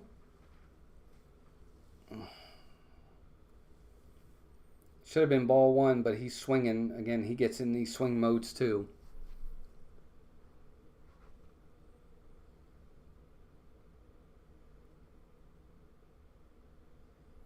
So now Arias is, he's got to protect. Oh, pitcher steps off.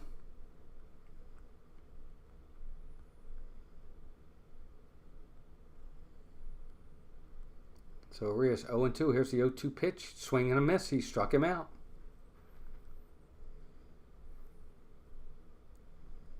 So Arias sees 3 pitches. Good morning, good afternoon, good night.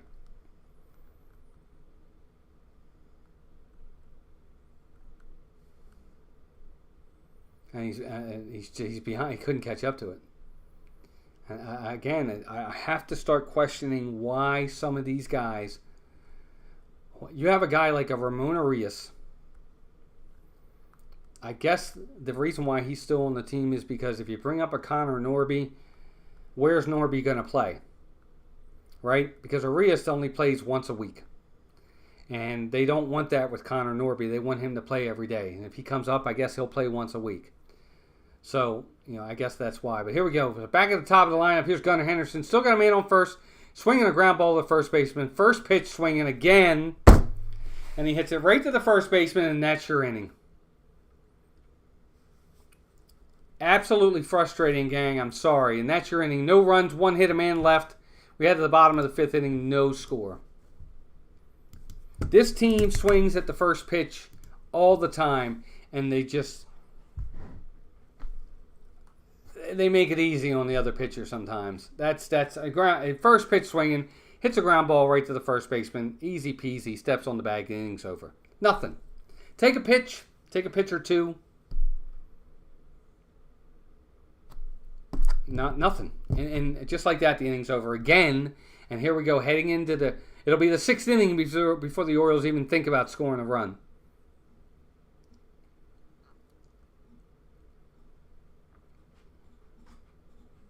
The only good thing is the game is flying by at a pretty good pace. This game started at 2:10. We're only about a little over an hour into it, and we're already into the bottom of the 5th inning. So, and it looks like for some reason Albert Suarez is out of this game as Keegan Aiken is going to be coming into the game, and there's going to be a pitching change. I don't understand why these guys in today's game cannot pitch.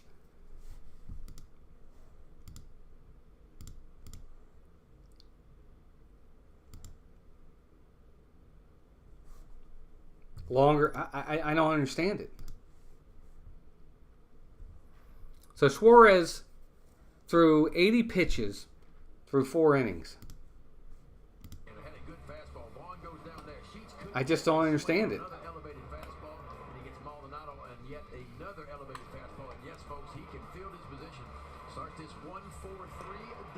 So 4 innings of work, 2 hits, did not allow a run, walked 2, and struck out 3. And now it's time for our Jiffy Lube pitching. I don't know. 4 innings, it's all he gets. So Keegan Aiken's now on the mound for the Orioles. He's a lefty. Aiken on the year, he's got 2.78 ERA, and hopefully he'll do something here for the Orioles. We need a quick 1-2-3 inning. He's 1-0, 22 games. He's got 22 innings pitched, 24 strikeouts, 6 walks, 2 home runs. Opponents are batting 173 on Keegan Aiken, and he is a lefty. So here we go. He's ready. He's set. Here's the first pitch. Ball high. Benintendi leads off for the Chicago White Sox with ball 1.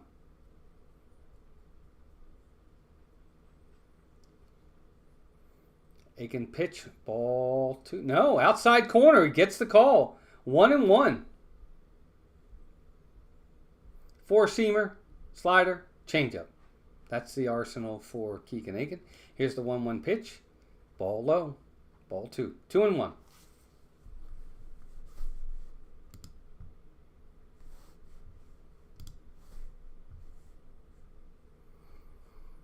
Here's the 2-1 pitch. Swing and a foul back. 2-2.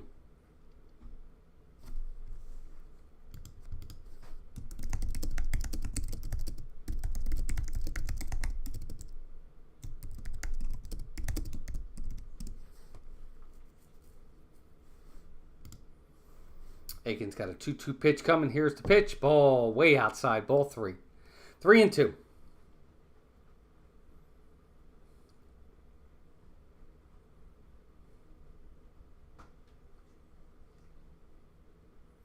Here's the 3-2 pitch.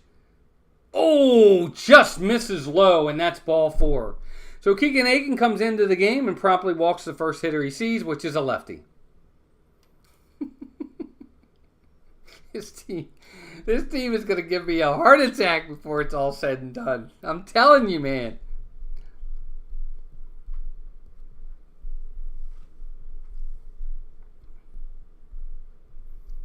Next batter comes up, tries to square for a bunt, and it's a foul ball. So Nicky Lopez squares the bunt, bunts it down the first baseline, but it goes foul. 0-1 count. He would have got the runner over. If it stayed fair, it would have been a good bunt because the runner was going. They were not going to throw him out at second base. So, but at least now he's made himself known that he's looking to bunt here. He's got an 0-1 count. I would assume he's going to look to bunt again. It looks like the Orioles are in at the corners for sure. Here's the pitch. No, he does not bunt. He takes a ball. 1-1.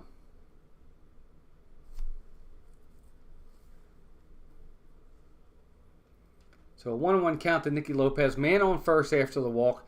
We got no score, guys, in the bottom of the 5th inning. Keegan Aiken deals. Swinging a ground ball. Base hit into right field. And just like that, the Chicago White Sox have first and second, nobody out.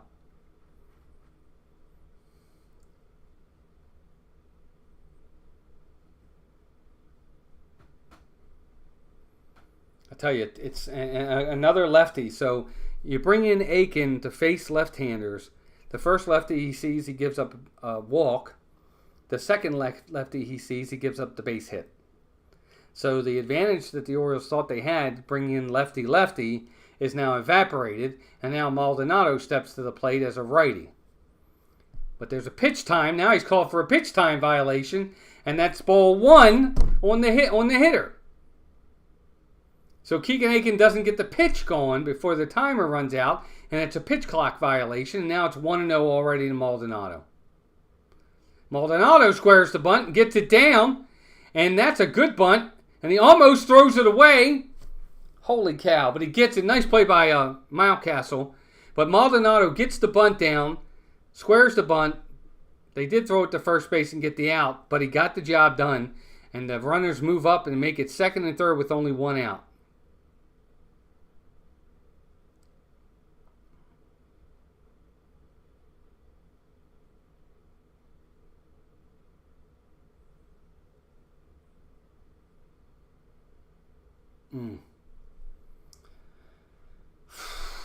Here comes Adley Rutschman's coming out. He's going to talk to Aiken for a minute here. As Tommy Pham, who's really... pitching coach Drew French is coming out as well. Tommy Pham, 1 for 2 in the game. He's batting .330 on the season, .853 OPS. If right-handed hitter, exactly what the White Sox want. They got the hitter up that they want. Crucial time here for the Orioles. But again, this is what I'm talking about. When you have a team like the O's, who are supposed to be one of the better hitting teams and just can't get it going early in games, you allow these bad teams. I'm sorry, Chicago's just a bad team. They're the worst team in baseball. They're the worst record in baseball. You allow these teams to stay in games like this. And now a second and third with one out is a crucial inning at bat for the Orioles. I mean, if they're up 3-4-0 right now, it's not as worrisome with second and third one out. If you get a ground ball and you get an out and they score a run, it's still 3-4-1. But in a 0-0 game like this becomes a huge at bat.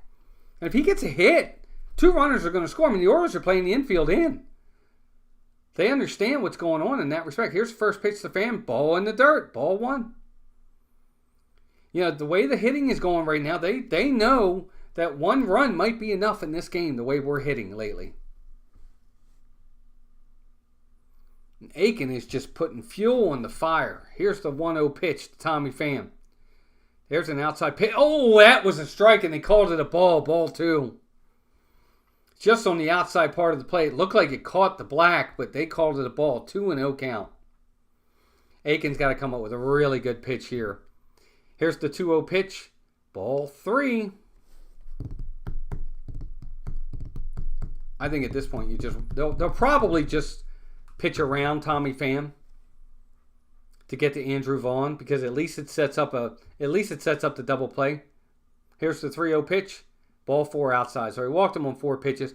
Kind of expected that because walking him at this point, once you got behind 2-0 in the count, 3-0 in the count, you knew you was going to walk him. Because what you're looking for now is, at least with the bases loaded, it sets up the double play or a force at any base. So what you're looking for now, if you're Keegan Aiken with Andrew Vaughn coming into play, another right-handed hitter, you need a ground ball. So you got to keep the ball low in the zone. You can't have him elevate anything here. Here's the first pitch. Swinging a pop-up. Got him to pop it up. First baseman Ryan Mountcastle, he's under it. Oh, he almost lost it, but he gets it. And that's an out. So 2 outs in the inning. Andrew Vaughn did exactly what the Orioles have been doing the whole game. He swings at the first pitch and pops it up. Wow, big break for the Orioles there. Big break for the Orioles there. That's the second out of the inning, just like that. And that'll bring Gavin Sheets to the plate. Gavin Sheets is a lefty. So again, you would think lefty, advantage Orioles, advantage Keegan Aiken. But can he make the pitches? Let's find out. Here's the first pitch. Strike on the inside corner. 0-1.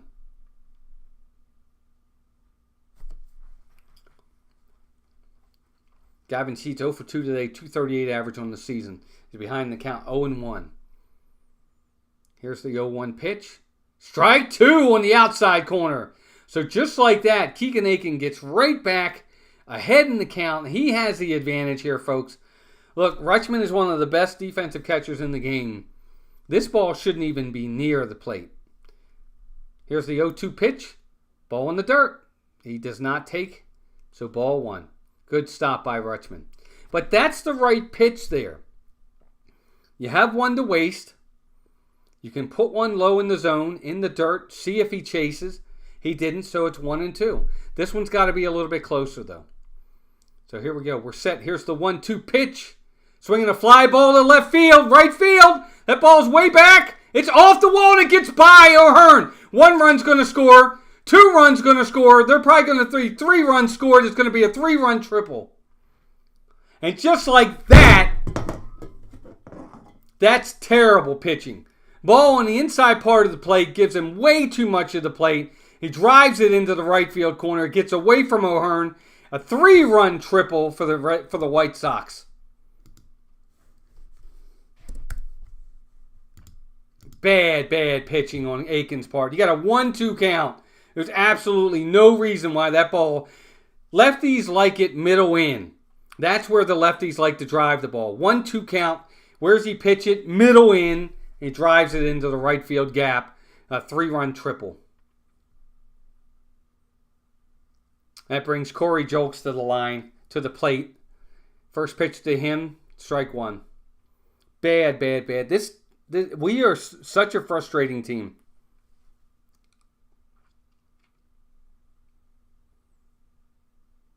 It's about execution of the pitches, gang.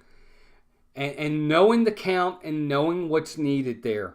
And you can't execute the pitch, then we got to get somebody who can. 3-run triple, just like that. 1-1 count. Here's a swing and a miss. Strike 2. So once again, as every pitcher has done in this game, Suarez did it, now Aiken's doing it. You get ahead in the count, 1 and 2, and you can't put them away. You give up a 1-2 count on him, and he hits a triple. So here's a 1-2 count on Jokes. Swing and a pop foul.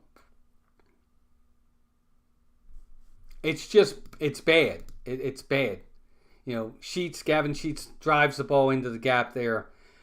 Middle in pitch, right in his wheelhouse, and that's exactly where you put the pitch. It's just bad execution.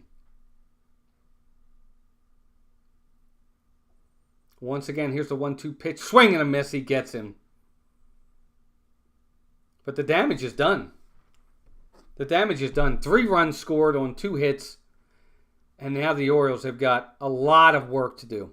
A lot of work to do. 3-0. Chicago White Sox as we head to the 6th inning.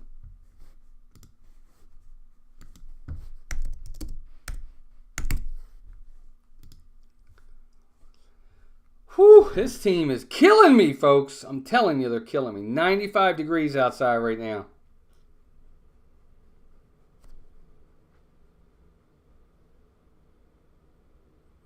A bases loaded, 1 ball, 2 strike count, triple.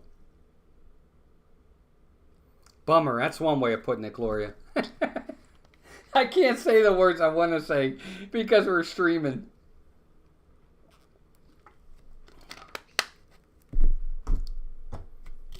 I'll be right back.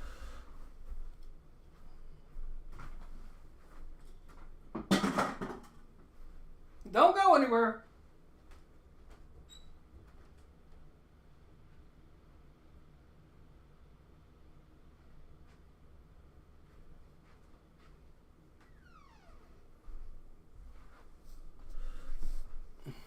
Eight people watching. Good to have you. Randall, welcome in.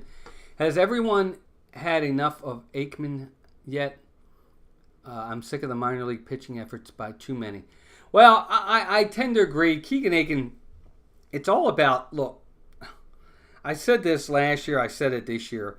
Bullpens are volatile. As good as the bullpen was last year, you know, a bullpen can blow up on you the next season. And that's kind of what's happened for the Orioles this year. There's nobody out there, nobody in the Orioles bullpen that when they come into the game, I feel 100% confident that they're going to get the job done. Nobody. Not one guy out there do I feel that way. And that's a bad sign. So here's Rutschman. He's going to lead off. O's need to do some work now. Here's first pitch. Strike. Just like that. And Fetty's still on the mound for the White Sox. So he's into the 6th inning with a 2-hit shutout. Unbelievable. Here's the 0-1 pitch. Ball 1 outside. You know, I don't know. I don't know what the Orioles are going to do. I blame it. Look, I'm sorry, Randall, but for me, I blame this more on the offense. The offense has got to get going. Here's the 1-1 pitch. Ground ball to the second baseman. He's up with it. Throw to first, and just like that, 1 out. This offense has been, they were really good to start the season. April was a good month for the offense, but May's been terrible. It's been really bad. This team is just not scoring runs. They're getting behind in games early, and it's bad for them right now. That'll bring Ryan O'Hearn to the plate. Here's first pitch to O'Hearn. Oh, that ball was low, but they called it a strike. 0-1. O'Hearn's 0 for 2 on the day. They've just got to figure out a way to score runs earlier in games. 6th inning, they don't have a run. Here's the 0-1 pitch. Swing and a foul back, and just like that, Ryan O'Hearn is behind the count, 0-2.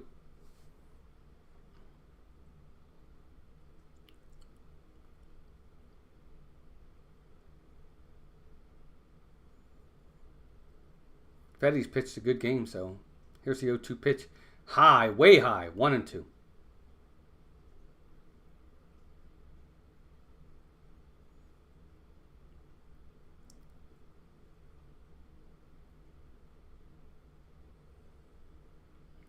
O'Hearn's ready, 1-2 pitch. Ball low. Pitcher thought he had him, but it was, it had the plate, but it was low. Ball 2, 2-2.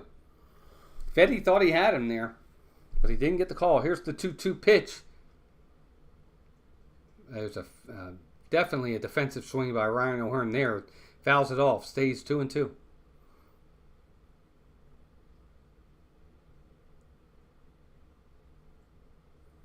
Randall, I agree with you on that. Here's the 2-2 pitch. Swinging a fly ball to left field. Lazy fly ball. It's a can of corn. 2 outs. Yeah, I tend to agree. I don't know if they need to have a team meeting or something, but you've got guys that are just not producing, and this team is, again, this is supposed to be the soft part of the schedule for the O's. These are against, they're facing teams right now that they're supposed to be winning these games. Now look, I get it. They won the first 2 against Chicago, but if they lose today, they're going into tomorrow looking at a possible split. So here's Ryan O'Hearn stepping to the plate. First pitch to him is called strike 1. You know, you can't split against Chicago, not against the White Sox. You got to take at least 3. Really, you should sweep them if you're as good as everybody thinks you are. Here's the 0-1 pitch. Swinging a ground ball to the third baseman. He's got it. Throw to first. And just like that, the Orioles are 1-2-3, and that's the inning. So 3 up, 3 down. The Orioles, no runs, no hits, no nothing. We head to the bottom of the 6th inning. 3-0 Chicago. Whew, what a boring game to call for me. We got no offense going whatsoever. They are really bad right now.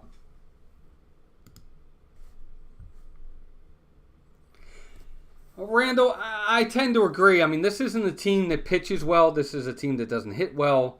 Talking about Chicago, they are the worst team in baseball. They have the worst record. They're playing like .280 baseball. They're like 14-35, and they were a couple hits away from possibly sweeping the O's. You know, that first game we won 8-6. If that interference call isn't called, you know, they get another at bat. Who knows what happens? And then yesterday it's 4-2 into the 8th inning. I mean, 4-4 into the 8th inning. You know, luckily we pulled that game out. Now here we are in this game. We're down 3-0 heading into the bottom of the 6th inning. There are certain look, I get it. Anybody, even if you win 100 games, you still lose 62.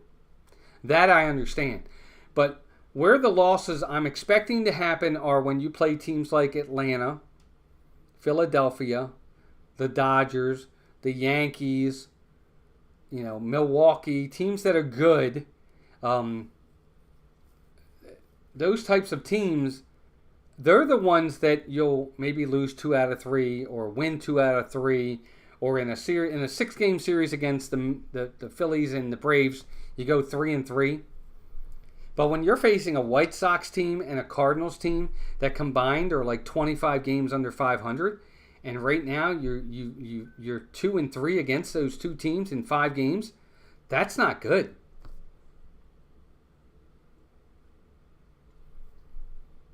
So Aiken's back out on the mound. He's going to pitch to Paul DeJong here.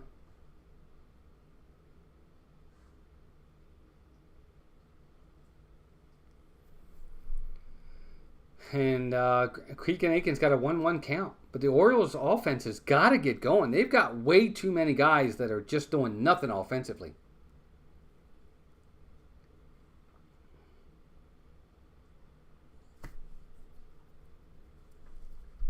So Aiken's ahead on DeJong.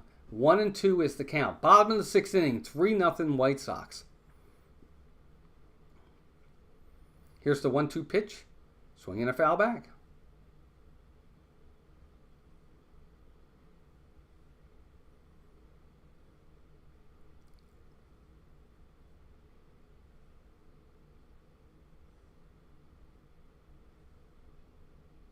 One-two pitch, swing and a miss. He got him. 1 out.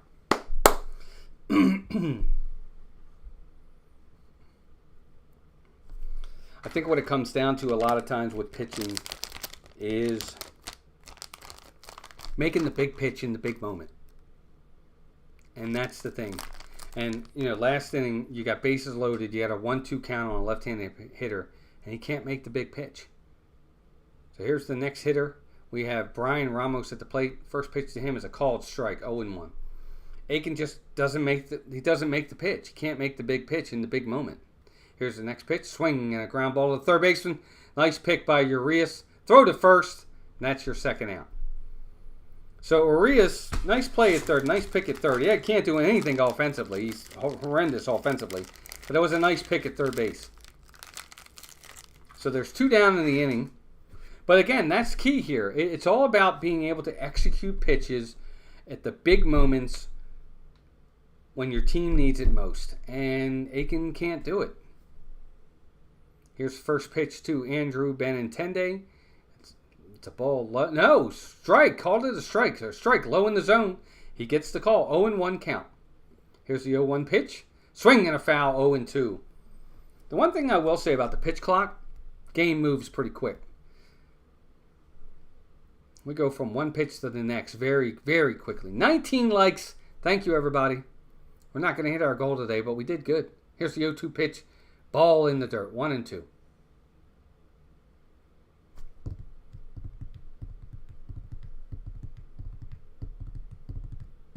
Benintendi is 0 for 1 on the day. 182 average. Here's the 1-2 pitch. Ball inside. Almost hit him. 2-2.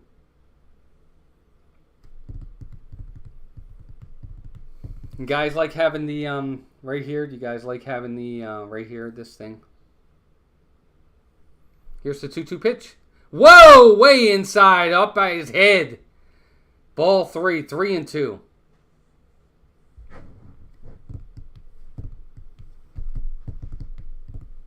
Dog's back there sleeping on the floor.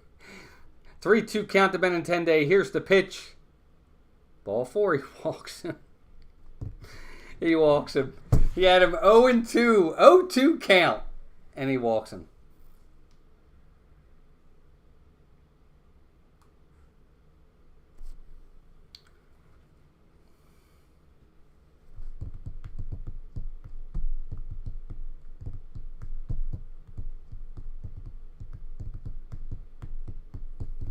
Next pitch to the hitter. Nicky Lopez steps to the plate, squares the bunt, and it's foul. So Lopez, of course, last time up, squared the bunt on the first pitch. Bunted it foul, and then the next pitch, he got a single. So let's see what happens this time. Left-handed hitter, left-handed pitcher. Aiken's got an 0-1 count on Nicky Lopez. Here's the 0-1 pitch. Ball high, ball 1, 1-1. I believe in order changes when it's necessitated, and it's necessitated right now for the Orioles.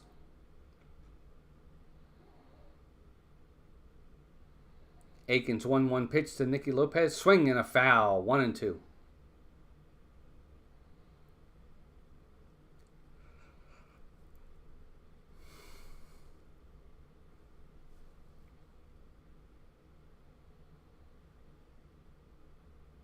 Looks like Dylan Tate is warming in the bullpen for the Orioles. Looks like he'll be coming out for the 7th inning. Tate just got called up the other day. Here's the 1-2 pitch. Swinging a ground ball. Down third base line. That's going to be a base hit. Throw to first. Not in time. Yep. He beat it out. Urias was playing back. Lopez basically just slaps it down the third base line. Good play by Urias to even get there and make it even semi-close at first base. But Lopez beats it out. And now he got first and second with 2 outs in the inning. Urias, to his credit, did all he could. Nice scoop by Mountcastle. Good thing it didn't get by him. So first and second. And that'll bring Maldonado back to the plate. Orioles are kind of stalling here, waiting for Dylan Tate to get warm. But right now, the Orioles need an out. They need to get in the dugout and hit ASAP. ASPCA. Don't ask. Good piece of hitting there by Nicky Lopez. So that's 2 hits in a row for him. So Martin Maldonado will step to the plate. He's 0 for 1 on the day, batting .088. Oh, excuse me. Actually, he's not going to hit. Looks like, is Brandon Hyde coming to the mound? Because he's heading back to the dugout. Yep, he's coming to the mound. So they're going to go get Dylan Tate. And that'll be it for Keegan Aiken. So Dylan Tate's going to have to come and get this final out of the inning. Keegan Aiken, not a very good line on the day for him. At all. 1 2/3, 3 hits, 3 runs, 3 walks. Just a bad outing for Keegan Aiken all around. And he is on the hook as the loss right now for sure. I tell you, they keep playing the same commercials every single time. That's the one thing I don't like. We get the same commercials during a ball game. It's like they run. Oh, excuse me. It's like on a loop. I get the same 3 to 4 commercials every single time we go to commercial break, and I'm like, oh my God, I know these commercials by heart. I'm not kidding you. One of them is the little girl that's playing the drums. I get the drums commercial. I get the State Farm commercial, and I get the same commercials every single time.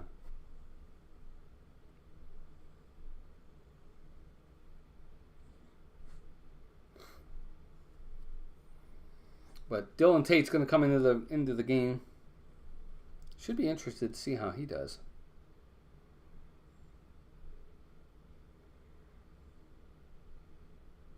I got to be honest with you. I'm still extremely worried about this team and where I think they're headed. They're just not having. The problem is they're not having a good stretch against bad teams. And they need to find a way to do better against these teams because, look, this game isn't over. It's the 6th inning. Orioles got 9 outs to go. They got 3 more at bats. First off, Chicago can't score any more runs. They've got to be held at 3. The Orioles have got to shut the door right here on them scoring any more the rest of this game. And the Orioles, who only have 2 hits, have got to find a way to string together some hits and some runs here. So Martin Maldonado is going to step in against Dylan Tate, righty on righty. Here's the first pitch. Swinging a fly ball. It's going to get down, I think. Gunnar Henderson's heading out. Oh, and he just gets there. He makes a basket catch. I thought it was going to get down the way they were running. Ooh, I thought that was going to hit into the Bermuda Triangle. But Gunnar gets there, makes the catch. 1 pitch, 1 out, inning over. Good job, Dylan Tate. Head to the 7th inning. 3-0. Chicago. O's need runs, folks.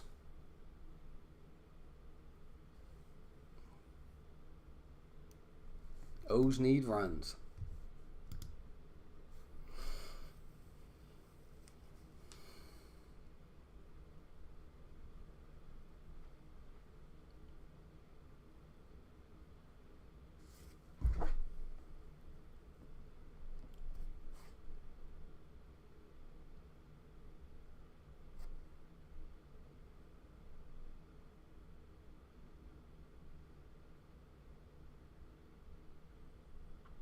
It's going to take a second. Let my voice take a break.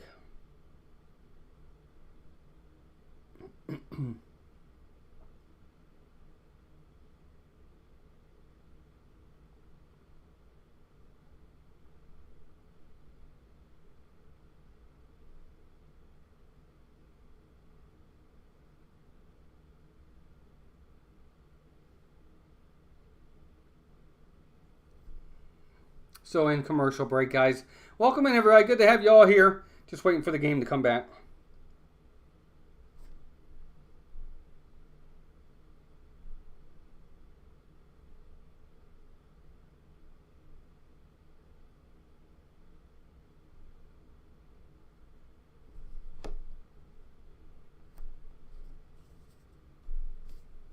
Tigers beat the Blue Jays 2-1. Blue Jays are having a tough season. Rangers beat the Twins 3-1. All other games are later.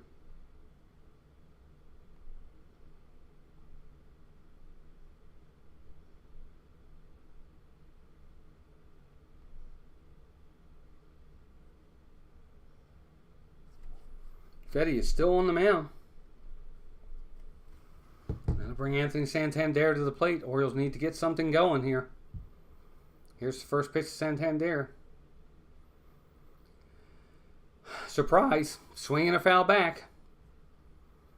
I don't think Anthony could take a pitch if his life depended on it. He's 0 for 2 with 2 strikeouts. One looking, one swinging. He's down to batting 200 on the season. Here's the 0-1 pitch. Ball outside. Ball 1. 1-1.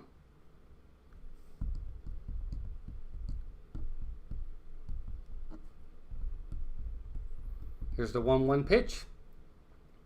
Ball in the dirt. 2-1. So kudos to the White Sox and to Fetty. He's still on the mound. We're heading into the 7th inning. Their starter is still out there. He's thrown 90 pitches. Here comes pitch number 91. 2-1 count. Here's the pitch. Ball high. Ball 3. That one wasn't even close. So we know, if we know the history of Anthony Santander, anything close on a 3-1 count, Santander is going to be swinging. Here's the 3-1 pitch. Ball 4 low. So Santander draws the walk. Kudos to him. He takes the walk. Orioles get a man on. That should do it for Fetty. They'll probably come get him. With Cowser coming to the plate. Cowser, Westberg, Stowers, the next 3 hitters. Lefty, righty, lefty. I don't know. They might let him pitch to Cowser, but we'll see. But the Orioles need base runners. So it was good to see Santander take a pitch there and get a walk, because even if it's home run, it's 3-1. We need base runners. Fetty stays in. Here's first pitch. Cowser way up high. Ball 1. 1-0. Catcher's going to come out and talk to him as Leisure is warming up in the bullpen for the White Sox. And he's just basically stalling at this point, letting him get warm.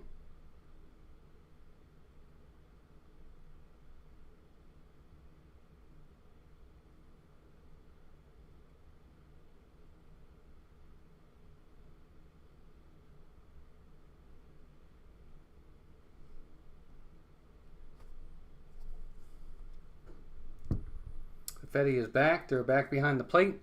1-0 count to Colton Cowser. He is 0 for 1 with a walk and a strikeout. Could use a big hit right here. Let's see what he can do. Here's the 1-0 pitch. Oh. Outside and low, but it's called a strike. 1-1. The problem with bad calls like that is it changes the entire complexion of the at-bat. Instead of 2-0, now you've got a 1-1 count. You've got to protect outside. Here's the 1-1 pitch. Swinging a ground ball, foul to first base. 1-2. Yeah, it just changes the entire complexion of the at-bat, because as a hitter, if you got a 2-0 count, you can look for a certain pitch in a certain part of the plate, and if that pitch is there, you can drive it, and put a good swing on it. Otherwise, you can take it and you're still ahead in the count. But when that pitch is called, 2-0 becomes 1-1. It's a totally different count. Here's the 1-2 pitch to Colton Cowser. There's a pop-up. That's going to be an easy fly ball to center fielder. Wind's taking it a little bit, but Tommy Pham gets there, and there's 1 out. 0 for 2 on the day. 1 out in the inning. Nobody's hit the ball hard today for the Orioles either. That's the other thing. There's been no good at-bats for the O's. They have 2 hits on the day. Couple of singles, nothing hit hard, and he's had them off balance all day. So that'll bring Jordan Westberg to the plate. Westberg's 1 for 2 on the day. He does have 1 of the 2 hits for the Orioles. Here's the pitch, ball in the dirt, 1-0.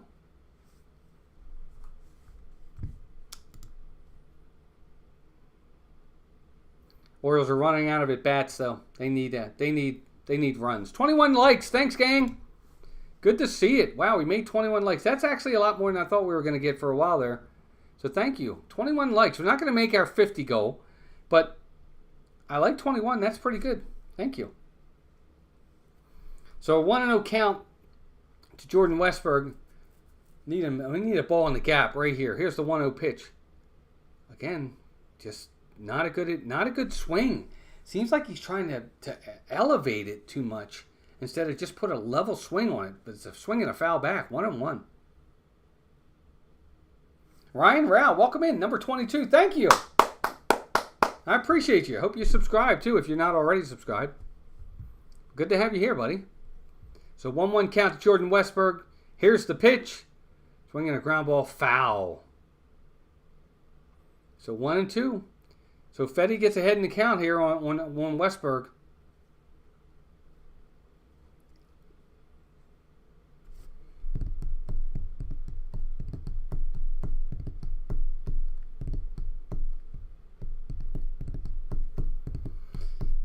Westburg needs a hit here. Just need to keep this inning going. See if we can turn this lineup over with some men on base. Here's the 1-2 pitch to Jordan Westburg. Outside and low, ball 2. Good take. Good take by Westburg there. That ball was close enough that you can see them swinging at it. 100 pitches now for Fetty. That was pitch number 100 for him. On deck is Kyle Stowers. So Jordan Westburg's got a 2-2 count. Here's the 2-2 pitch. Another foul ball. Swinging a foul.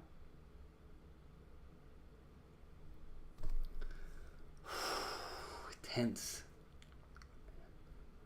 So let's see. I spent the day at Epcot for 3 hours streaming over there. Then I'm streaming the ball game here. I still got to go outside and cut the grass in 95-degree weather. Ugh. 2 balls, 2 strikes. Here's the 2-2 pitch. Jordan Westburg swinging a ground ball. Foul. That would have been ball 3. That ball was on the inside corner, and Westburg tried to pull it and pulled it foul.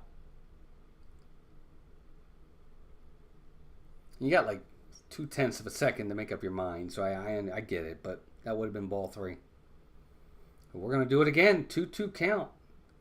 Here's the pitch. Line drive. Base hit up the middle. So Westburg comes through. He drives it right up the middle for a base hit. Santander will have to stop at second base. So the Orioles got first and second with only 1 out. And Kyle Stowers stepping to the plate. Really, best hit ball of the day. Line drive right up the middle. That's going to definitely do it for Fetty. They're going to come get him, I'm sure of it. Yep, he just called for the lefty. So at this point, what the Orioles, they're going to see a lefty coming into the game to face Stowers. Probably what will happen is you'll probably see Kyle Stowers pinch hit for, and the Orioles will probably pinch hit Austin Hayes. That would be my guess. I don't think that Stowers will hit. I think that Austin Hayes will come in.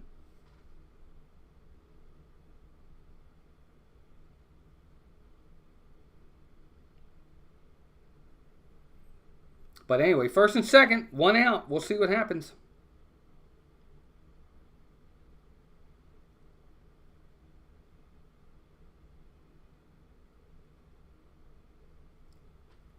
Or a commercial break while they do the pitching change.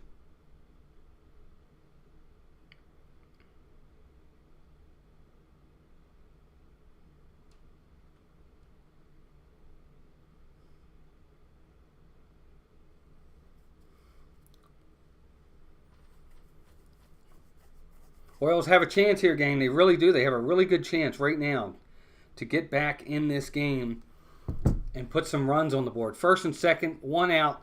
Again, lefty coming in for them. Yeah, busy man. It's been a day. Rally cap time, right? I'm telling you, though, it is rally cap time. Best opportunity of the day for the O's is right now. I don't think Stowers will hit. I think they'll probably pinch hit Austin Hayes. Could be wrong.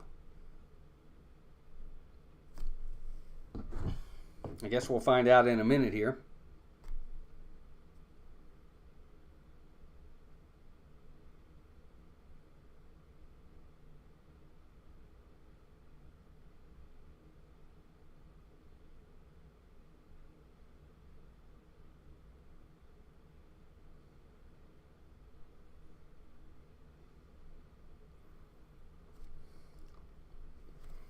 See what happens. Fetty pitched really good. 6 1/3, 3 hits, no runs, 3 walks, 6 Ks. He had a good outing.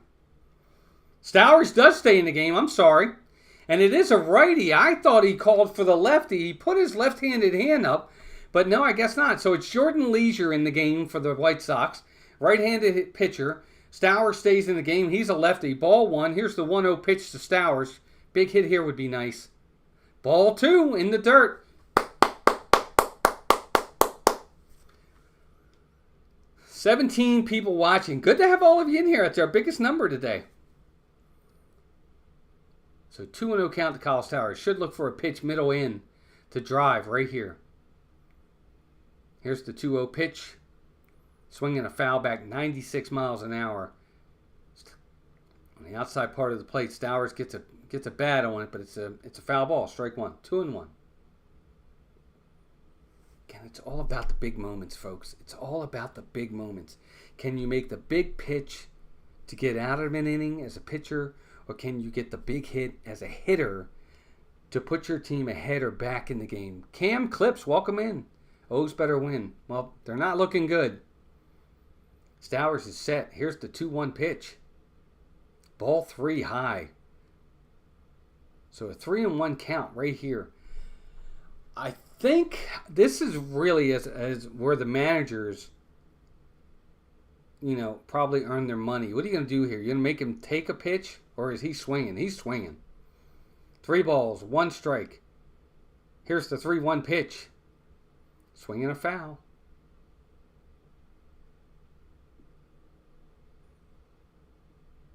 So the count goes full, 3-2. Cam Clips, it's not looking good right now. The Orioles offensively have done nothing. They really haven't. Stowers needs... Man, they need a big hit right here, dude. They really need a big hit right here. 3 balls, 2 strikes, only 1 out. Here's the 3-2 pitch. Swing and a miss. He struck him out. He challenged him. It was a fastball right on the outside portion of the plate. He said, "Here, hit it." And Stowers couldn't catch up to it. And he strikes him out. And just like that, the Orioles are down to their last at bat in this inning with a golden opportunity for a run. And they got to do something. Chua Lore, welcome in. It's Lore. My question to you, yeah, the Orioles got Blake Hunt back. I don't know where Blake Hunt is he really even going to end up.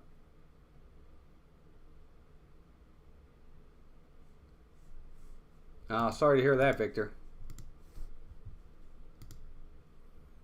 So Leisure's going to stay in the game. Urias is out. They're going to pinch hit Mullins, who's batting 195 on the season. So you have Cedric Mullins pinch hitting for the hitter that is batting 180, and the pinch hitter is batting 195. So Mullins is at the plate. Here's the pitch. First pitch to him. Curveball in there for strike 1.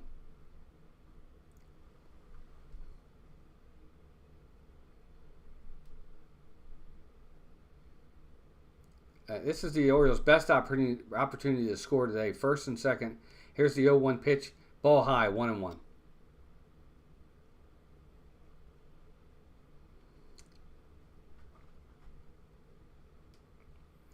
And be honest with you, Mullins, all you really need right here is just a base hit.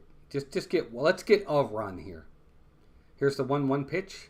Swing and a miss, strike 2, 96 miles an hour, and Mullins can't catch up to it. The Orioles last year were one of the best teams hitting off the fastball. This year they're not. They're just not. They're not having as much success off the fastball this year as they did last year. So Mullins is behind in the count, 1-2. Here's the 1-2 pitch, way outside, ball 2, 2-2.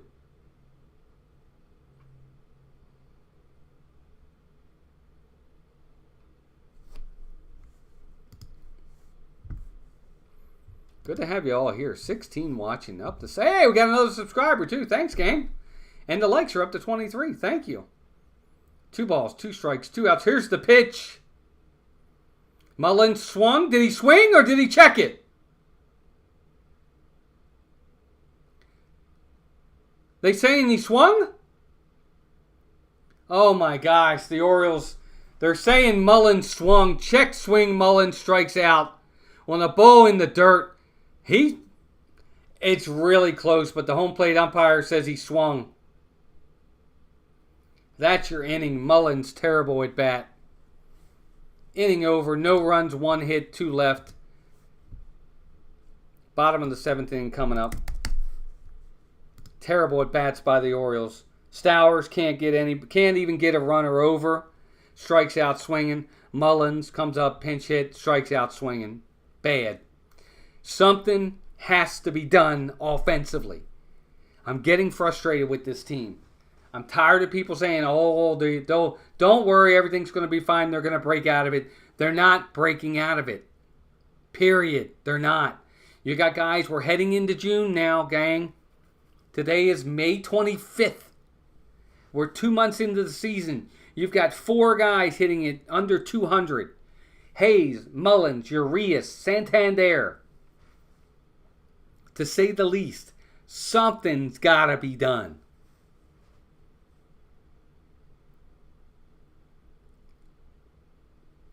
Randall, I don't know that Hunt will be the backup catcher next year. Maybe. I guess it really depends on what they do. They've got a couple other guys in the minor league system. Maybe he'll be the backup. I'll have to look into his numbers a little bit more. It's possible. Because you're right, McCann's not back next year. I agree. They're not going to pay him the money to get him back. But, you know, that's the least of our worries right now. I don't know what they're going to do.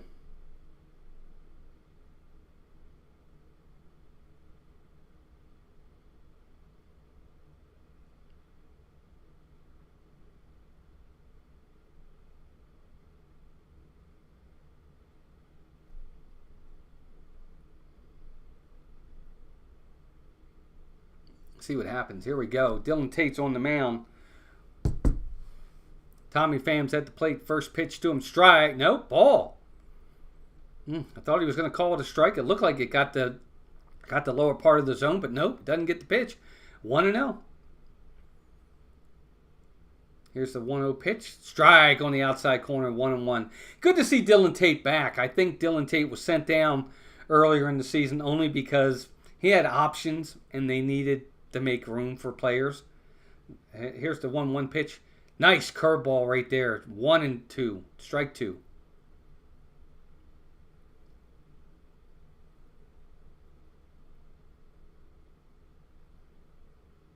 One-two pitch. Swing and a miss. He struck him out. That's what you want to see out of a reliever. Come in, get the outs right away. But that's what I'm talking about. That's what I want to see from the rest of the Orioles pitching staff. You get ahead in the count 1-2. Put a hitter away. Yes, Lore. Yes, absolutely. Suarez will take Dean Kramer's spot. Yes, he will. You're right.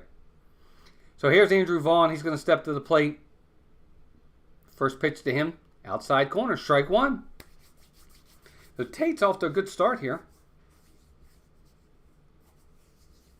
Andrew Vaughn is 0 for 3 on the day. Now batting 199. Here's the 0-1 pitch. Strike 2. Good pitch on the outside corner. And again, he's not getting much of the plate. He's keeping the ball on the outside edges. Really nice 0-2 count. Dylan Tate coming in right now throwing darts. Here's the 0-2 pitch. Swing and a foul back. But I like that he's throwing strikes.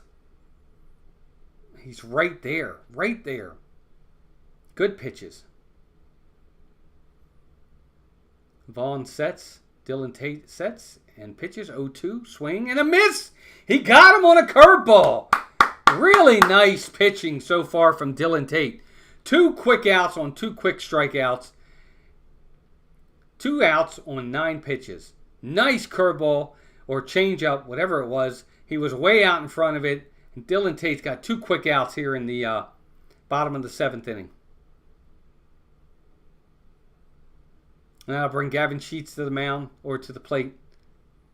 Here's the first pitch to him. Swinging a foul. Strike 1.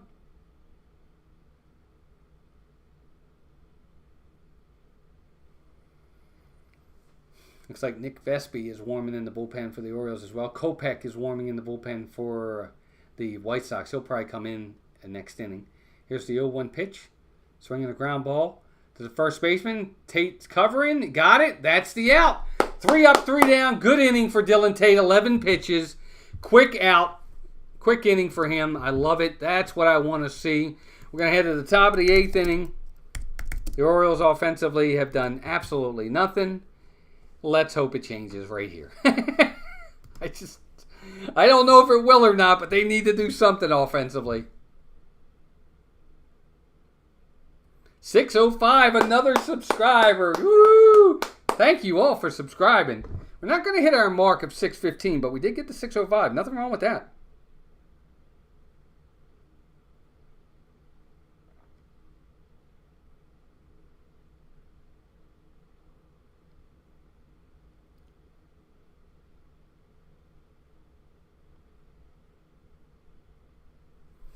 So the Orioles got some hitters coming up now. They're going to need some big at bats here. Top of the lineup, Gunnar Henderson's going to lead off.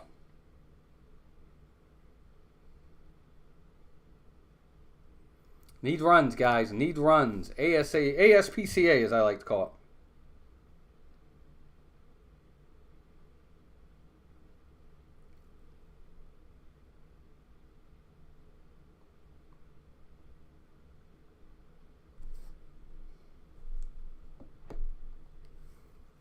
$15 people watching. That's our 17's been our high today. It's been good to have you all here. Sorry the Orioles haven't done more offensively to make this more fun, but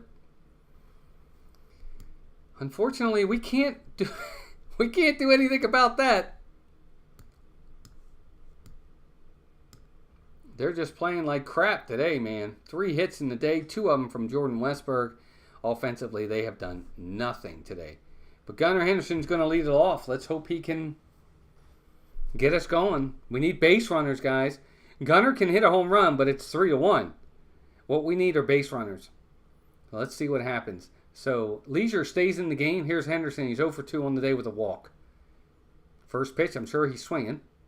Nope, ball 1, high.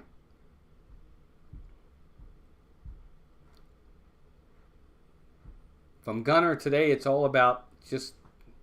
We need base runners, guys. Here we go. A 1-0 pitch to Gunnar Henderson. Ball 2, high. So Henderson, Rutschman, O'Hearn, Mountcastle. That's your next 4 hitters coming up. If we even get to Mountcastle. 2-0 count. Leisure sets. Here's the pitch. Swing and a miss. He challenged him right there. 96, middle of the plate. Said, here, hit it. And Gunnar couldn't catch up to her. So they're not catching up to the fastball today. Leisure's got it at 96. Good velocity. And the Orioles aren't catching up to it. And that, when you have a 3-0 lead, you can do that. You can challenge a hitter. Because if he hits it out, it's 3-1. You're okay. But he doesn't. So 2-1 count right here. Here's the pitch. Does it again. Fly ball center field. Hit hard, but right at him. So Gunnar Henderson smacked it, man. He hit it really hard. Line drive. But he hit it right at the center fielder, Tommy Pham, who was right there, and he makes the out. Orioles are down to the last 5 outs, gang. Are the O's actually going to be shut out by the worst team in baseball? Let's hope not. But they got 5 outs to go, and they don't have a run. Here's Adley Rutschman. First pitch to Rutsch. Outside. Ball 1.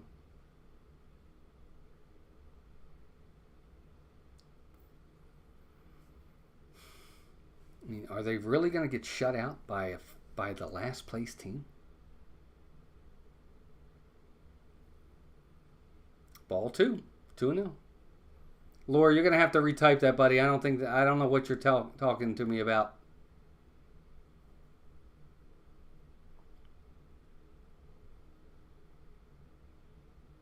It's a 2-0 count to Adley Rutschman. Here's the 2-0 pitch. Swing and a miss, 97 miles an hour, up in the zone. And again, the Orioles just are not catching up to the fastball right now. Strike 1, 2-1.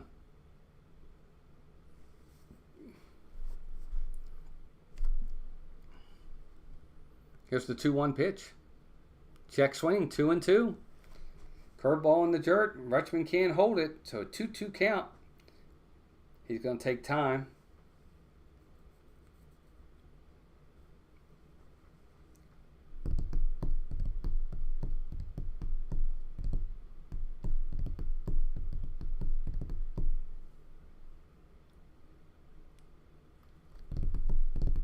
2 balls, 2 strikes. Here's Leisure's pitch. 2-2 pitch to Adley Rutschman.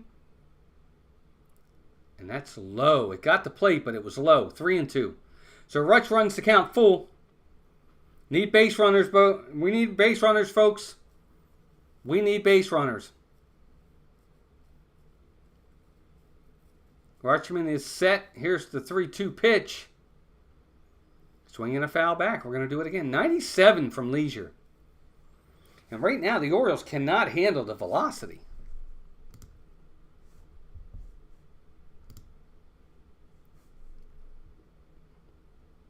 Definitely appreciate all of you being here. 23 likes on the day. We actually went up to 605 on the subscribers. 3-2 pitch. Swing. No, he checked it. Ball 4 high. Woo, I thought Rutsch was going to swing at that ball. It was out of the zone. He started it, but he checked his swing. And that's ball 4. So the Orioles get another base runner. 3-2. Base runner. Nice. Just what I wanted to see. So we got a base runner. That'll bring Ryan O'Hearn to the plate. Ryan O'Hearn is 0 for 3 on the day. Could use a big hit here. Here's the first pitch. Curveball on the inside corner. Ball 1.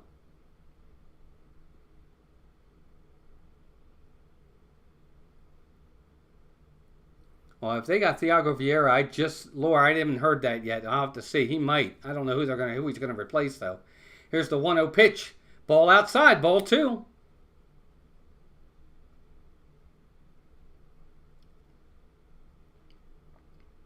O'Hearn, 17 year later, is a 333 hitter. So he's a good hitter late in the game. He's going to need to be today. 2-0 count. Here's the 2-0 pitch. Swinging a foul back, 96 miles an hour. Again, he challenged him. And to the pitcher's credit, he's winning the challenge. The Orioles, fastball 96, middle of the plate. He's just saying, here, hit it. And they're not hitting it. They're fouling it back. They can't square him up. So 2-1 count. Here's the 2-1 pitch. Line drive, foul down the right field line. So count runs 2-2. So O'Hearn's he's gonna have to get tough here. He's gonna have to really, really have a good at bat. He's gonna have to find a way to keep this at bat alive and drive a ball, but still protect the plate. Anything close, he's got to swing. 2 balls, 2 strikes. Here's the 2-2 pitch from Leisure to Ryan O'Hearn. Foul ball back. Ball was high. It probably would have been ball 3. But it was close enough. Close enough that Ryan O'Hearn's got to swing there. He can't take that pitch. Leisure's up to 27 pitches. Those they just need a big hit. They need a big knock in a big moment. And they're just not getting it today. 2-2 pitch. Swinging a foul. See, that's ball 3 right there. That ball's really high. That one I can't give O'Hearn. He's got to let that one go. And plus he swung late. I don't know what he thought was going to happen there.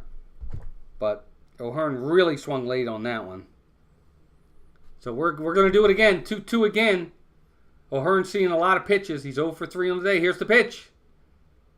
Swinging a foul ball again. Curveball. He was able to stay back on it.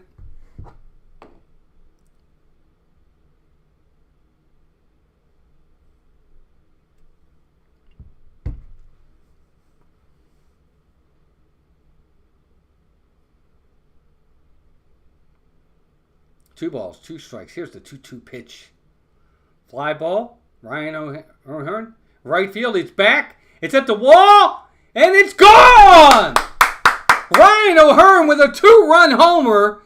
It looked like the right fielder was heading back, but it didn't look like it was going to go. But it does. It just sneaks over the right field wall, and the Orioles are right back in the game. 3-2, 103 miles an hour off the bat. And the Orioles get to within 1. That's what I'm talking about. You need a big at bat at a certain time in the game, and O'Hearn comes through. So the Orioles back in the game right now, 3-2. That's probably going to change the pitcher. Still down a run. Need to find a way to get a run here.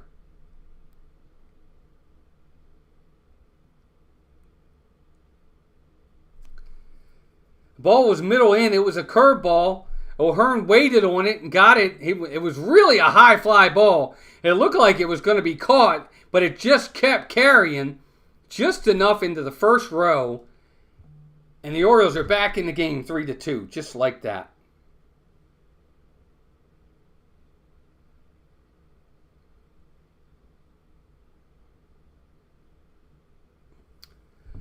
Pitching change, 3-2, new ball game.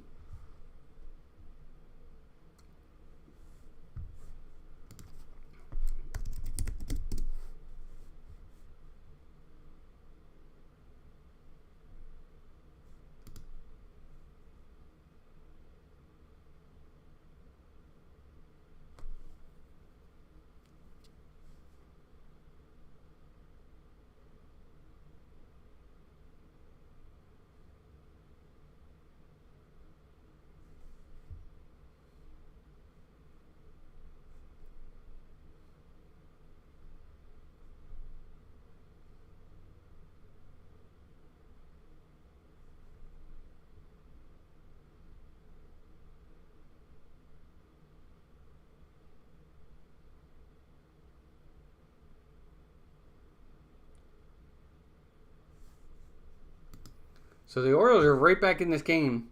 Yeah, I guess the Orioles did make a trade. It was a waiver claim trade.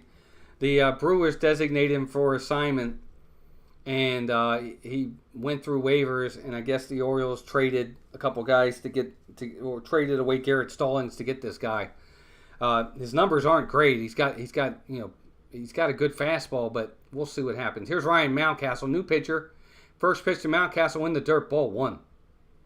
So Kopech's on the mound for the White Sox on the year. He's got a 3.13 ERA in 23 innings with 32 strikeouts and 14 walks. He's got a lot of walks in 23 innings. So command issues for sure. Here's the 1-0 pitch to Ryan Mountcastle. Ball 2. Again, good. He's got a strong arm, 97, 98 miles an hour, but it's about commanding it. We'll see what happens. So 2-0 count to Ryan Mountcastle. Here's the 2-0 pitch. Right there. Strike 1. 2-1.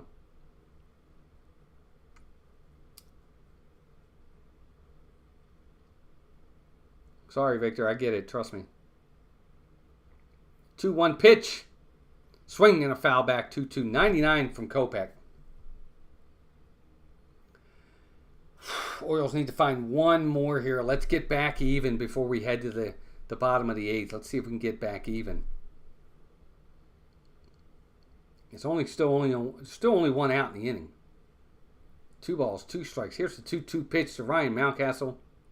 Way high, 100 miles an hour, but it's up by his head. 3-2. So again, it's one thing, I always say this, it's one thing to be able to throw hard, but throwing hard and not having control doesn't matter. Here's the 3-2 pitch. Ground ball down the right field line. That's a fair ball. Mountcastle's going to round first, but he's going to stay as the right fielder gets to the ball quick. So it's a single down the line. Couldn't turn it into a double, but he does hit it hard, 100 miles an hour. He just went with the pitch. Good at bat for Mountcastle there. He really just went with the pitch. The pitch was on the outside corner. Instead of trying to pull it and turning it over, he just went with it down the line. The Orioles got another base runner right here with still only 1 out in the inning. And that brings Santander to the plate. The rally killer. I'm sorry. Here's the first pitch. Swing. Of course it's a swing on the first pitch. 98 miles an hour. Swing and a foul. 0-1.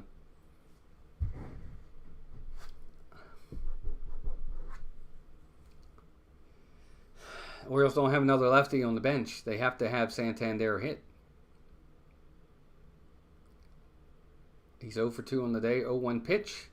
Fly ball. Right field. That ball's way back. It's gone. Home run. Anthony Santander. He gets a pitch middle in, and he turns on it. And that's what happens when you talk bad about somebody. They hit a home run. Anthony Santander hits the bomb to the right field bleachers, and just like that, the Orioles take a 4-3 lead in the 8th inning. Holy cow. And the only way this team can score runs is with home runs. Holy macaroni. Just like that. 3-0 is 4-3 Baltimore. Now, a home run by, here's Cowser. First pitch to him, 100 miles an hour, strike one.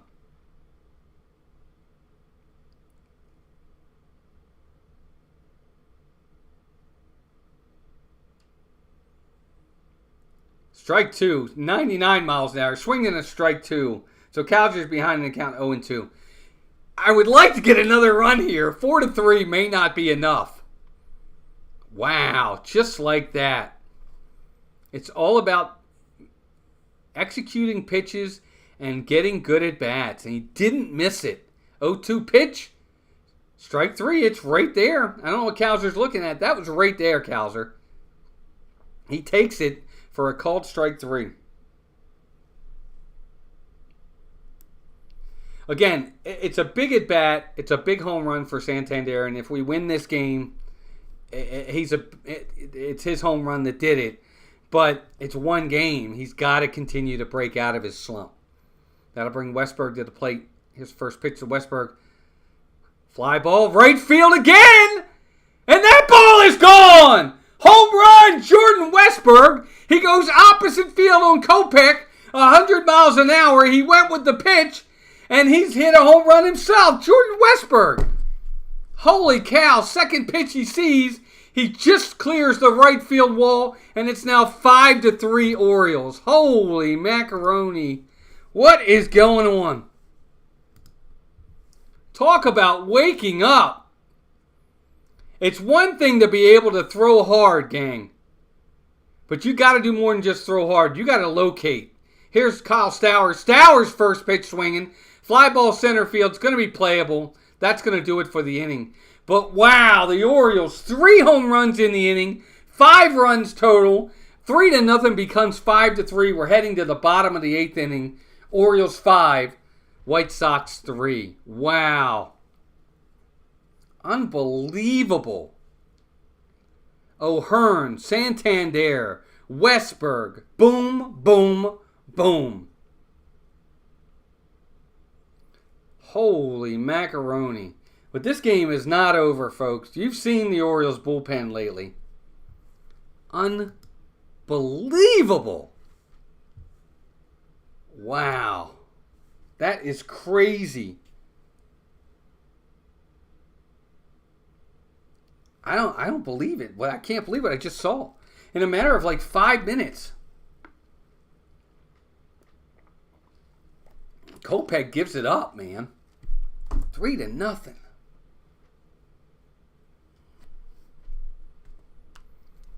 And now it's a 2-run lead for the Orioles heading into the bottom of the 8th inning.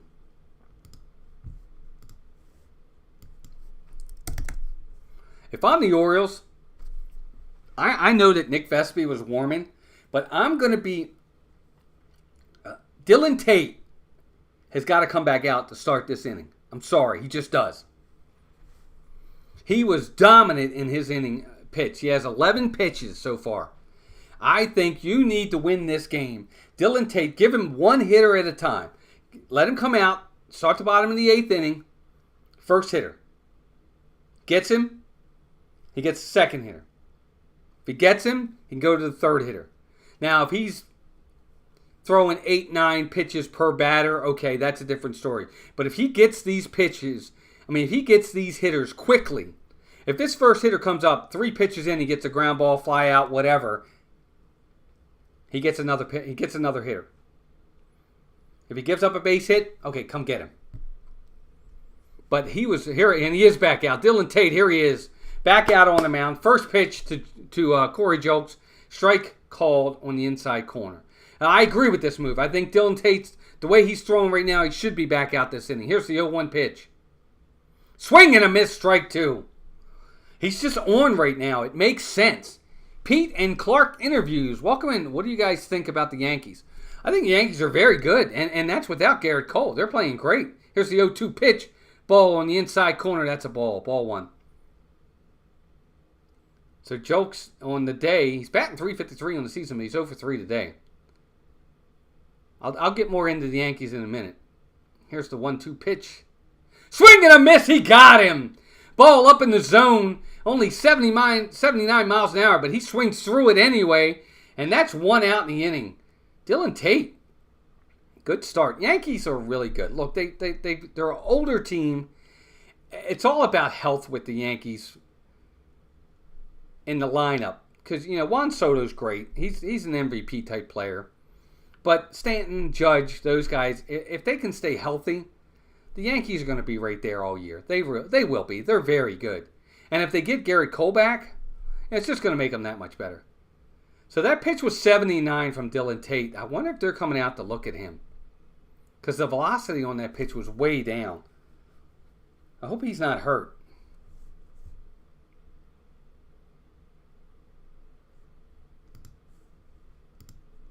Defense on the infield sometimes move over and shift and try. All right, so I don't see the pitching coach coming out. I don't see the trainer coming out. So it's just Adley talking to Dylan Tate. Yeah, I think the Yankees are very good. I think Volpe is going to get better. I think he'll be fine over time. But, they have, when you have Mike Stanton, Aaron Judge, and Juan Soto, it's hard to worry about them. I mean, they're going to be good. Their pitching's been better. And they've had a weaker schedule, too. They faced some teams like the Orioles that they should beat. Ball 1 to DeJong. Here's the 1-0 pitch. Swing and a miss. Strike. So 1-1. Right now, his cutter or changeup, whatever that is that Dylan Tate is throwing, he's throwing in the high 70s, but it's got really good movement. Strike 1. 1-1 pitch. Swing and a foul. No, that ball's down the line. And is that Stowers? That is Stowers. So Stowers moves over to the right, and he makes the catch in the corner. He had to go get it. Good play by Stowers. At first, I thought that ball was a foul ball, but no, it was down the line. Stowers gets there, and that's 2 quick outs for Dylan Tate. And again, this is exactly what I was talking about. Give him the first hitter. If he gets him, give him the second hitter. If he gets him, let him pitch to the third hitter. So here he is. Brian Ramos is coming to the plate. 2 outs, bottom of the 8th inning. If he gets him, inning's over. That's great. We can go to the 9th inning, see what happens. If he doesn't get him, you can go get him, bring him out. Next pitcher come in. But let him try to get it. Here's the first pitch to Ramos. Called strike 1 on the outside corner. 0-1 count.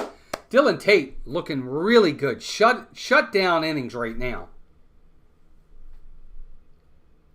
Here's the 0-1 pitch. Swing and a miss. Strike 2. My goodness. His changeup today is just filthy. 78 miles an hour, and he swings like a day early. So no balls, 2 strikes. He doesn't have to throw a strike here. Here's the 0-2 pitch. Way outside. Good pitch. Waste 1. He's thrown 21 pitches, so we probably won't see Dylan Tate tomorrow. But Ramos is 0 for 3 on the day. That's a good pitch to take. Here's 1-2 pitch. Swing and a miss. He got him. Dylan Tate. Shutdown innings. 2 shutdown innings out of Dylan Tate. That's what I'm looking for right there. He comes in, he gets ahead in the count, and he just dominates. That's what we need. Great pitching. Let's head to the 9th inning. Orioles clinging to a 5-3 lead. Would love to add on here. That's crazy good. Good for them. Dylan Tate.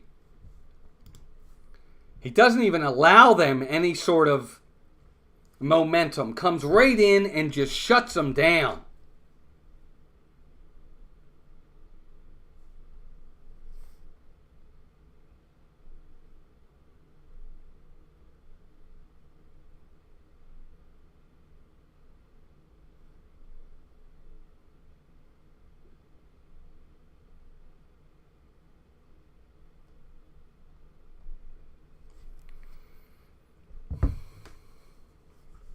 Good inning for Dylan Tate. Really, really, really impressed with his performance today. Aiken did not look good at all. Tate comes in and looks just phenomenal. Suarez was pretty good. 4 innings, 2 hits, 2 walks. Didn't give up any runs, which was great. Aiken looked terrible, inning and 2/3, 3 runs, 3 hits, 3 walks. But Dylan Tate, 2 1/3, nothing. No runs, no hits, no walks, 4 Ks. Just awesome. Really, really, really good innings out of Dylan Tate today. If you're an Orioles fan, you got to be happy with the way he performed today. Guys, heading to the top of the 9th, Tim Hill is on the mound for the White Sox. Lefty, 3.00 ERA, 18 innings, 12 strikeouts, 9 walks in 18 innings. So every other inning, he looks like he gives up a walk. So command there. Let's see how the Orioles do. Orioles have left 6 on base. The White Sox have left 6 on base. And Jorge Mateo is going to pinch hit. First pitch to Mateo in the dirt, ball 1, or low and away, ball 1.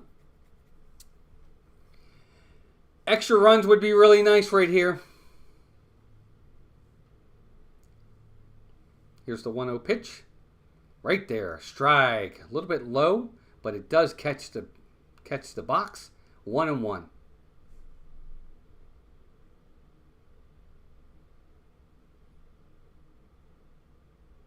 Here's the 1-1 pitch to Mateo. Swinging a fly ball to center field. Again, hit really good, but hits it right at Tommy Pham in center field.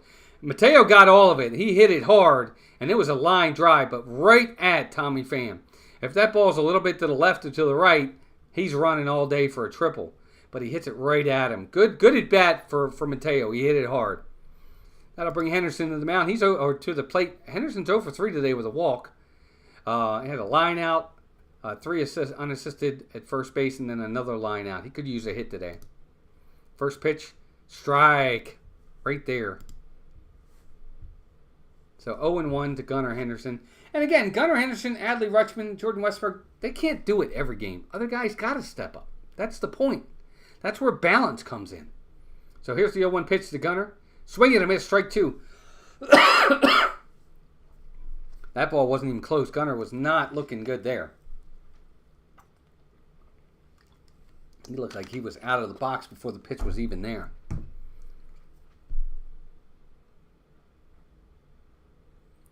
So 0-2 count to Gunnar Henderson. They're going to go way outside on this one. Strike 3. Oh, wow. Holy cow. That was a strike on the outside corner. It caught the box by a lot. Gunnar thought he was out. He started to walk towards the dugout, but they called it a ball. 1-2. So Gunnar stays alive. Here's the pitch. Ball outside, 2-2. Gunnar thought he was out. He started to step back like he was going to walk back to the dugout, and they didn't call it a strike. And now the count's 2-2. So Gunnar's back in the count. Let's see what happens. 2 balls, 2 strikes. Here's the pitch. Ball 3. That could have been called a strike too. My goodness. That caught the box as well. It was high, it was outside, but it catches the box. But it's called a ball. 3 balls, 2 strikes.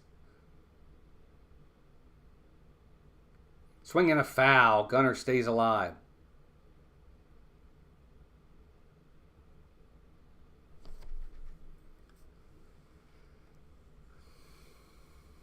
Sorry, Victor.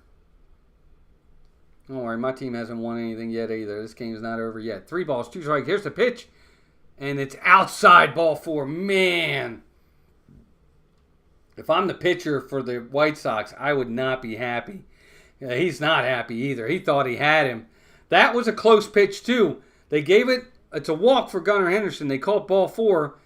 But, man, Gunnar could have been out on 3 different pitches in that at bat. We'll take it, but, man. So Rutschman's going to turn around to the right side. Here's first pitch to him. High, ball 1.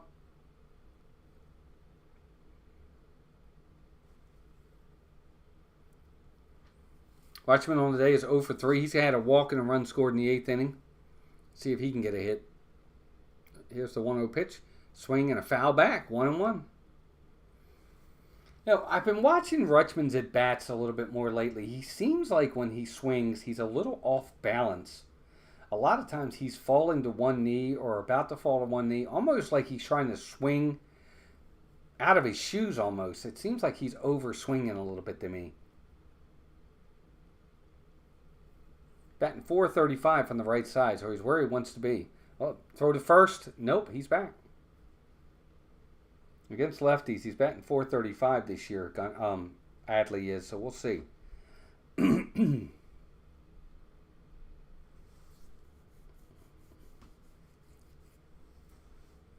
the 1-1 pitch.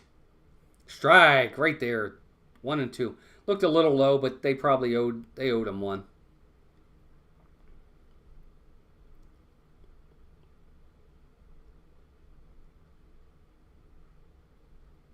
So Rutch has got a 1-2 count. Now I need a big at bat here. Here's the 1-2 pitch. Swinging a foul. Oh, it's off of, foul ball off of Adley's foot. Oh, I hope he's okay. He is limping. He swung and fouled it, but he swallowed it right into his shin.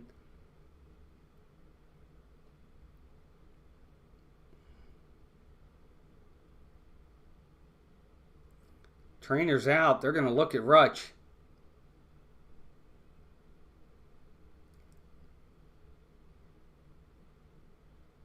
He's walking around. They can't lose this guy.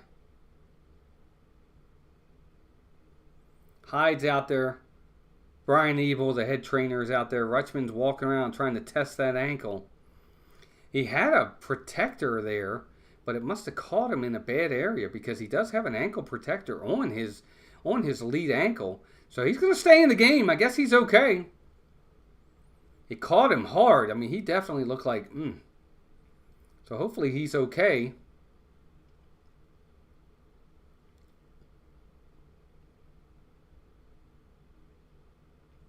Oh, see, it's the same. It's not the same ankle from earlier in the game.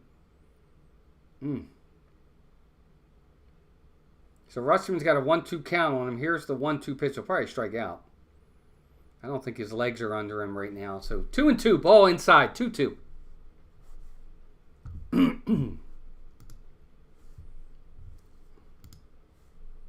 Any add-on runs the Orioles can get right here would be amazing. 2-2 count to Adley Rutschman. Gunnar Henderson on first. Here's a 2-2 pitch. Swinging a foul down the right field line. So we're going to do it again. 2-2 count.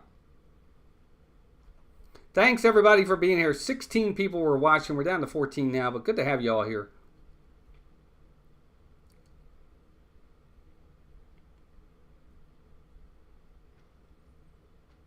This is the 7th pitch in the sequence to Adley Rutschman. Here's the 2-2 pitch. There's a fly ball to right field. It's short. Right fielder's coming in. He's going to get there. And that's the second out of the inning. So 2 down in the inning. That's going to bring, I think, Austin Hayes to the plate. As Austin Hayes went into the outfield for Ryan O'Hearn. Hayes went to left. Stowers went to right. So Austin Hayes is going to step to the plate. Hayes not having a very good year. 167. In 27 games this year, no home runs, 5 RBIs, 445 OPS. Just not having a good year at all. The last few at-bats have been better, hitting the ball a little bit harder, but still nothing major. Here's the first pitch to him, swinging and a foul back, 0-1. I got to be honest, if I'm the Orioles at this point, with Gunnar on first, I would let him go. If he gets thrown out, he gets thrown out. But if he can steal and get into scoring position right here, I think he's got to go. Here's the 0-1 pitch. Ball inside, almost hit him, but it didn't. So 1-1 count. Looks like Austin was trying to let it hit him. Maybe he was. So 1-1 is the count. Let's see what we do now. 1-1. Top of the ninth, 5-3 Orioles. Man on first. Here's the 1-1 pitch. Ball 2 inside.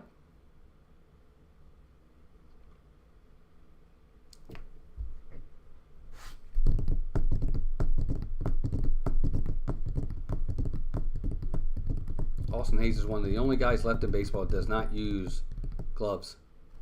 Batting gloves. Ball 3 outside. 3-1 count to Austin Hayes. So I think this might be a good time right here, in my opinion. Send Gunnar. It's 3-1 count. Hayes should get a good pitch to hit. Swinging a ground ball. Base hit into left field.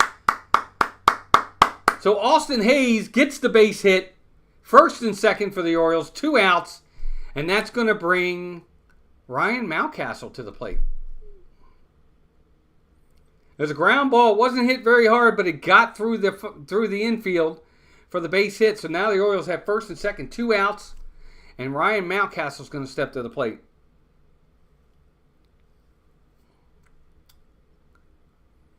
Oh, man, could use a really big hit right here from Mountie. Here's the first pitch. Strike on the outside corner. 0-1. Mountcastle on the day is 1 for 4 with a single in the 8th inning. Has a run scored as well. Could use another single right here. Base hit's going to score Henderson. Here's the 0-1 pitch. Inside, ball 1, 1-1. Randall says Hayes has been on the downward since the All-Star game. Almost a full season, sad to see. No, that's very true, Randall. I agree. His first half last year was pretty good, but his second half and into this season has been bad. Here's the 1-1 pitch. Oh, that ball looked good, but they called it a ball. Ball, 2-1. The starting pitcher is not happy. That could have been a strike. It looked like it caught the plate, but he called it a ball. 2-1 count. Hill is set. Mountcastle set. Here's the 2-1 pitch. Mountcastle ground ball up the middle to the second baseman. He steps on second base for the out, and that's the inning. So the Orioles don't get any runs. They do get a hit. A couple men left. We're going to head to the top of the 9th inning. 5-3 Orioles. Not sure who's coming into the game. I don't know if it'll be... I don't know that it's going to be Craig Kimbrell. I think it might be... I saw Cionel Perez was warming. It might be Perez. We'll see.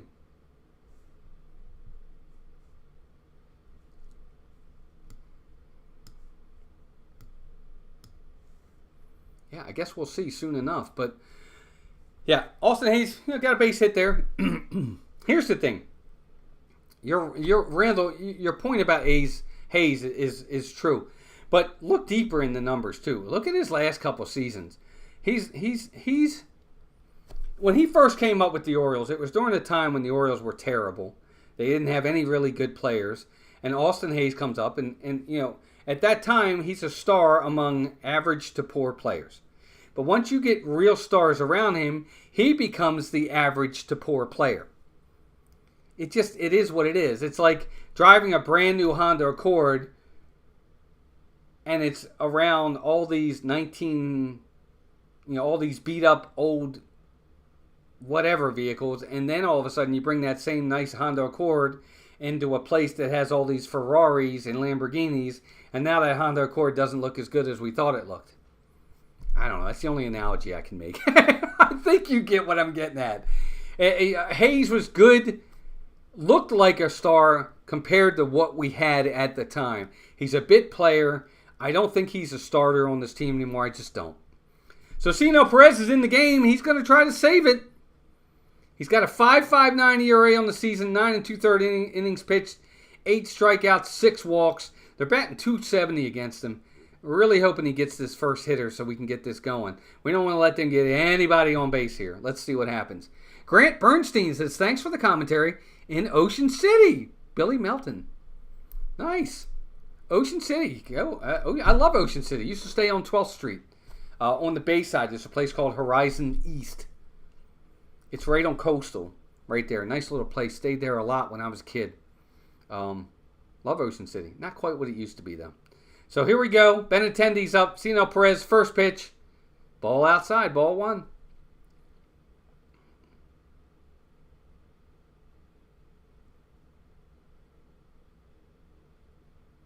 Benintendi's on the day is 0 for 1. Here's the 0-1 pitch. Ground ball to the third baseman. That is a fair ball. Westberg throws the first.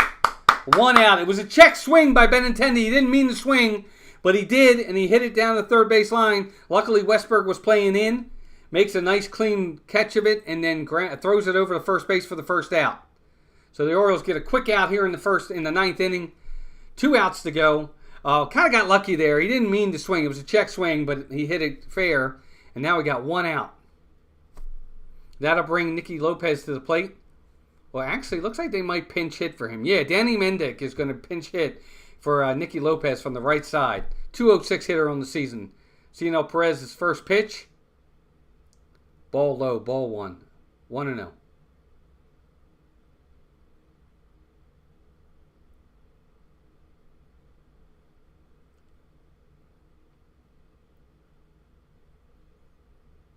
Perez is ready. Here's the 1-0 pitch. Ball inside, 2-0.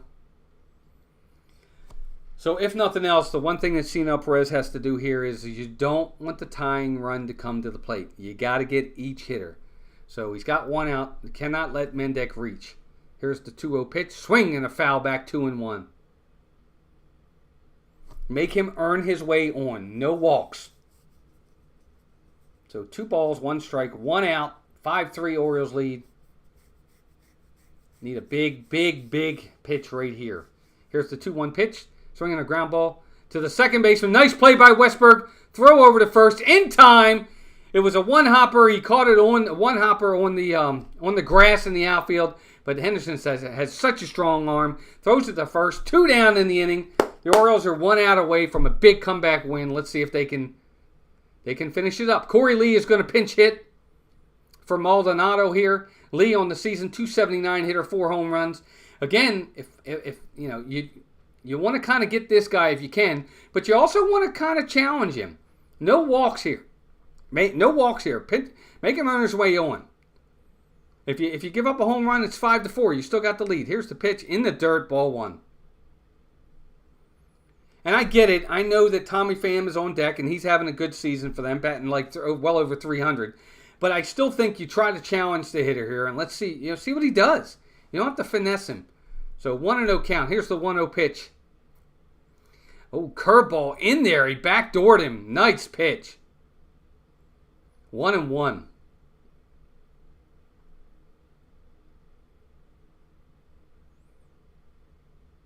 Here's the 1-1. Curveball. That ball's hit down the right field line. Stowers is over. Dives. Did he catch it?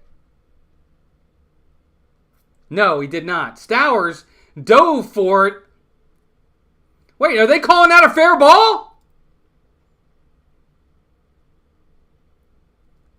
Are they calling that a fair ball? What are they calling here? Stowers went for it. He dove for it. He's shaking up. A long run. Stowers was shaded a little bit towards right center field. Ball is slicing away from him off the right-handed bat, and he lays out. But you can see that ball hits. Foul.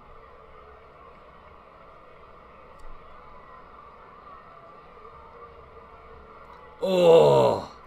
Yeah. That is really close.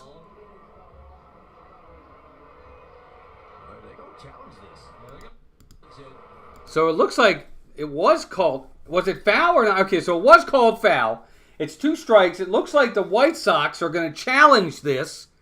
That was really close. I don't know that you can overturn this, but I thought that yesterday on the one play, and they did overturn it. So the ball was called foul. Somebody's...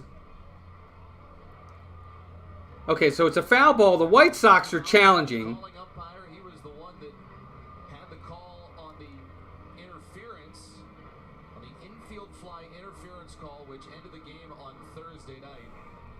Definitely something that neither you or I had ever seen in a game before, and he is on the call here, and his call was foul ball. That's a fair ball. I think that's fair, folks. I hate to say it. I had to listen. But I think they're going to overturn this. I think they're going to give him a home run. Or at the very least, put him on third base. I think that ball hit the white. I'm going to leave the sound on. We're going to hear the sound here. I think that's a fair ball. If you're the White Sox. Yeah, this would be huge for them. Obviously, they bring a tie and run to the plate, and that's what they're trying to do here with 2 out. Yeah, I mean, I don't know where he is. I don't know if they're going to put him in third. But that ball might have hit the white. It's like we're about to get a ruling. I think they might overturn this and call him safe. And he's at third. I think that might have hit the white. I hope Stowers okay, because he laid out for it. At least we think we're about to get a ruling. Eventually we will. All right, I don't know if you guys can hear it, but I got the sound on. I want to hear what they say.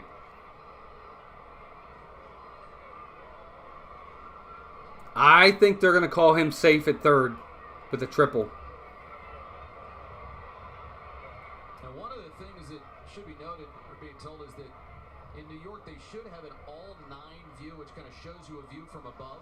After review, call on the field stands. It is a foul ball. Oh. Okay, so it is foul. So they didn't change it. That's big for the O's. So it's a 1-2 count on the hitter. Call stands. Big news. I thought for a minute there it looked like it might have hit the white, but obviously it wasn't enough. Nothing conclusive enough that they could overturn that. So, the Orioles, big break for the O's. And for Perez, he's got a 1-2 count here. I mean, he's ahead in the count. He's just got to make a good pitch. Here's the 1-2 pitch. And he strikes him out! So he strikes him out on the pitch, and the Orioles get the win, folks. Holy cow. How about that? They come back, and they get the win. The final score, Orioles 5, White Sox 3. Orioles 5 runs, 8 hits, no errors. White Sox 3 runs, 5 hits, no errors. Incredible game for the O's. Winning pitcher is going to be, I think, Dylan Tate. Yes, Dylan Tate gets the win. He's now 2-0. And the Orioles come back again late, but they get the win. They pull it out. That's unbelievable. I can't believe they came back and won that game. That's like crazy stuff, man. This team, let me tell you, is hard to watch sometimes because they really find ways to make it hard. I'm telling you, man. Anyway, gang, thanks for joining me. 5-3 Orioles get the win. Hope you guys enjoyed the call. I definitely enjoyed bringing it to you. Orioles get a big win there. That I tell you, you got to keep faith in your team, I guess, because I really thought that they were down and out. The way they were playing today, it did not look good whatsoever. But some big home runs, some big at-bats late. Dylan Tate shuts the door. Cionel Perez gets the save. Orioles 5-3 winners. They go for the sweep tomorrow. We'll see if it happens. Anyway, gang, thanks for being here. If you haven't already subscribed, please consider subscribing to the channel. Please give us a like. Definitely helps the video and the live stream as well. Thanks for sticking with me. Anybody that stayed the whole time, I definitely appreciate you hanging out with me. Big win for the O's. It's a big one. We'll talk to you guys soon. Keep rooting for your team or keep rooting for the O's. Take care of yourselves and each other. Bye, gang.